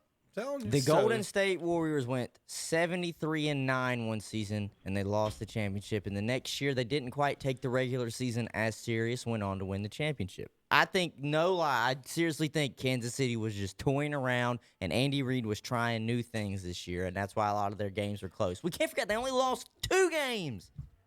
2. This is still a very good football team. I like our chances. So I got you covering, Tom. That means you play a close game. I like our chances. Again, there's always one surprise, one upset on the weekend. I like our chances. And this is I agree with Tom on this one. I think this, if anything, I think Kansas City would much rather play like a passing team than a team that's going to run the ball. I saw Kansas City down 24 to Trust nothing me, with the Baker Texans Mayfield last will year. throw 40 times. What does that got? What does that got to do with? Wait and see. What does that got to do with Cleveland still has 200 yards rushing in the game? That's probably not going to happen. He's saying that they're not going to go to their strength against their weakness. You That's thought what they he's would saying. when you did. You thought they would The against the coach Jets. of the year is going to wait and see. foul this one out. Yeah, wait is and what see. he's saying. The Browns That's what he's saying. have the 3rd best rushing offense in the NFL.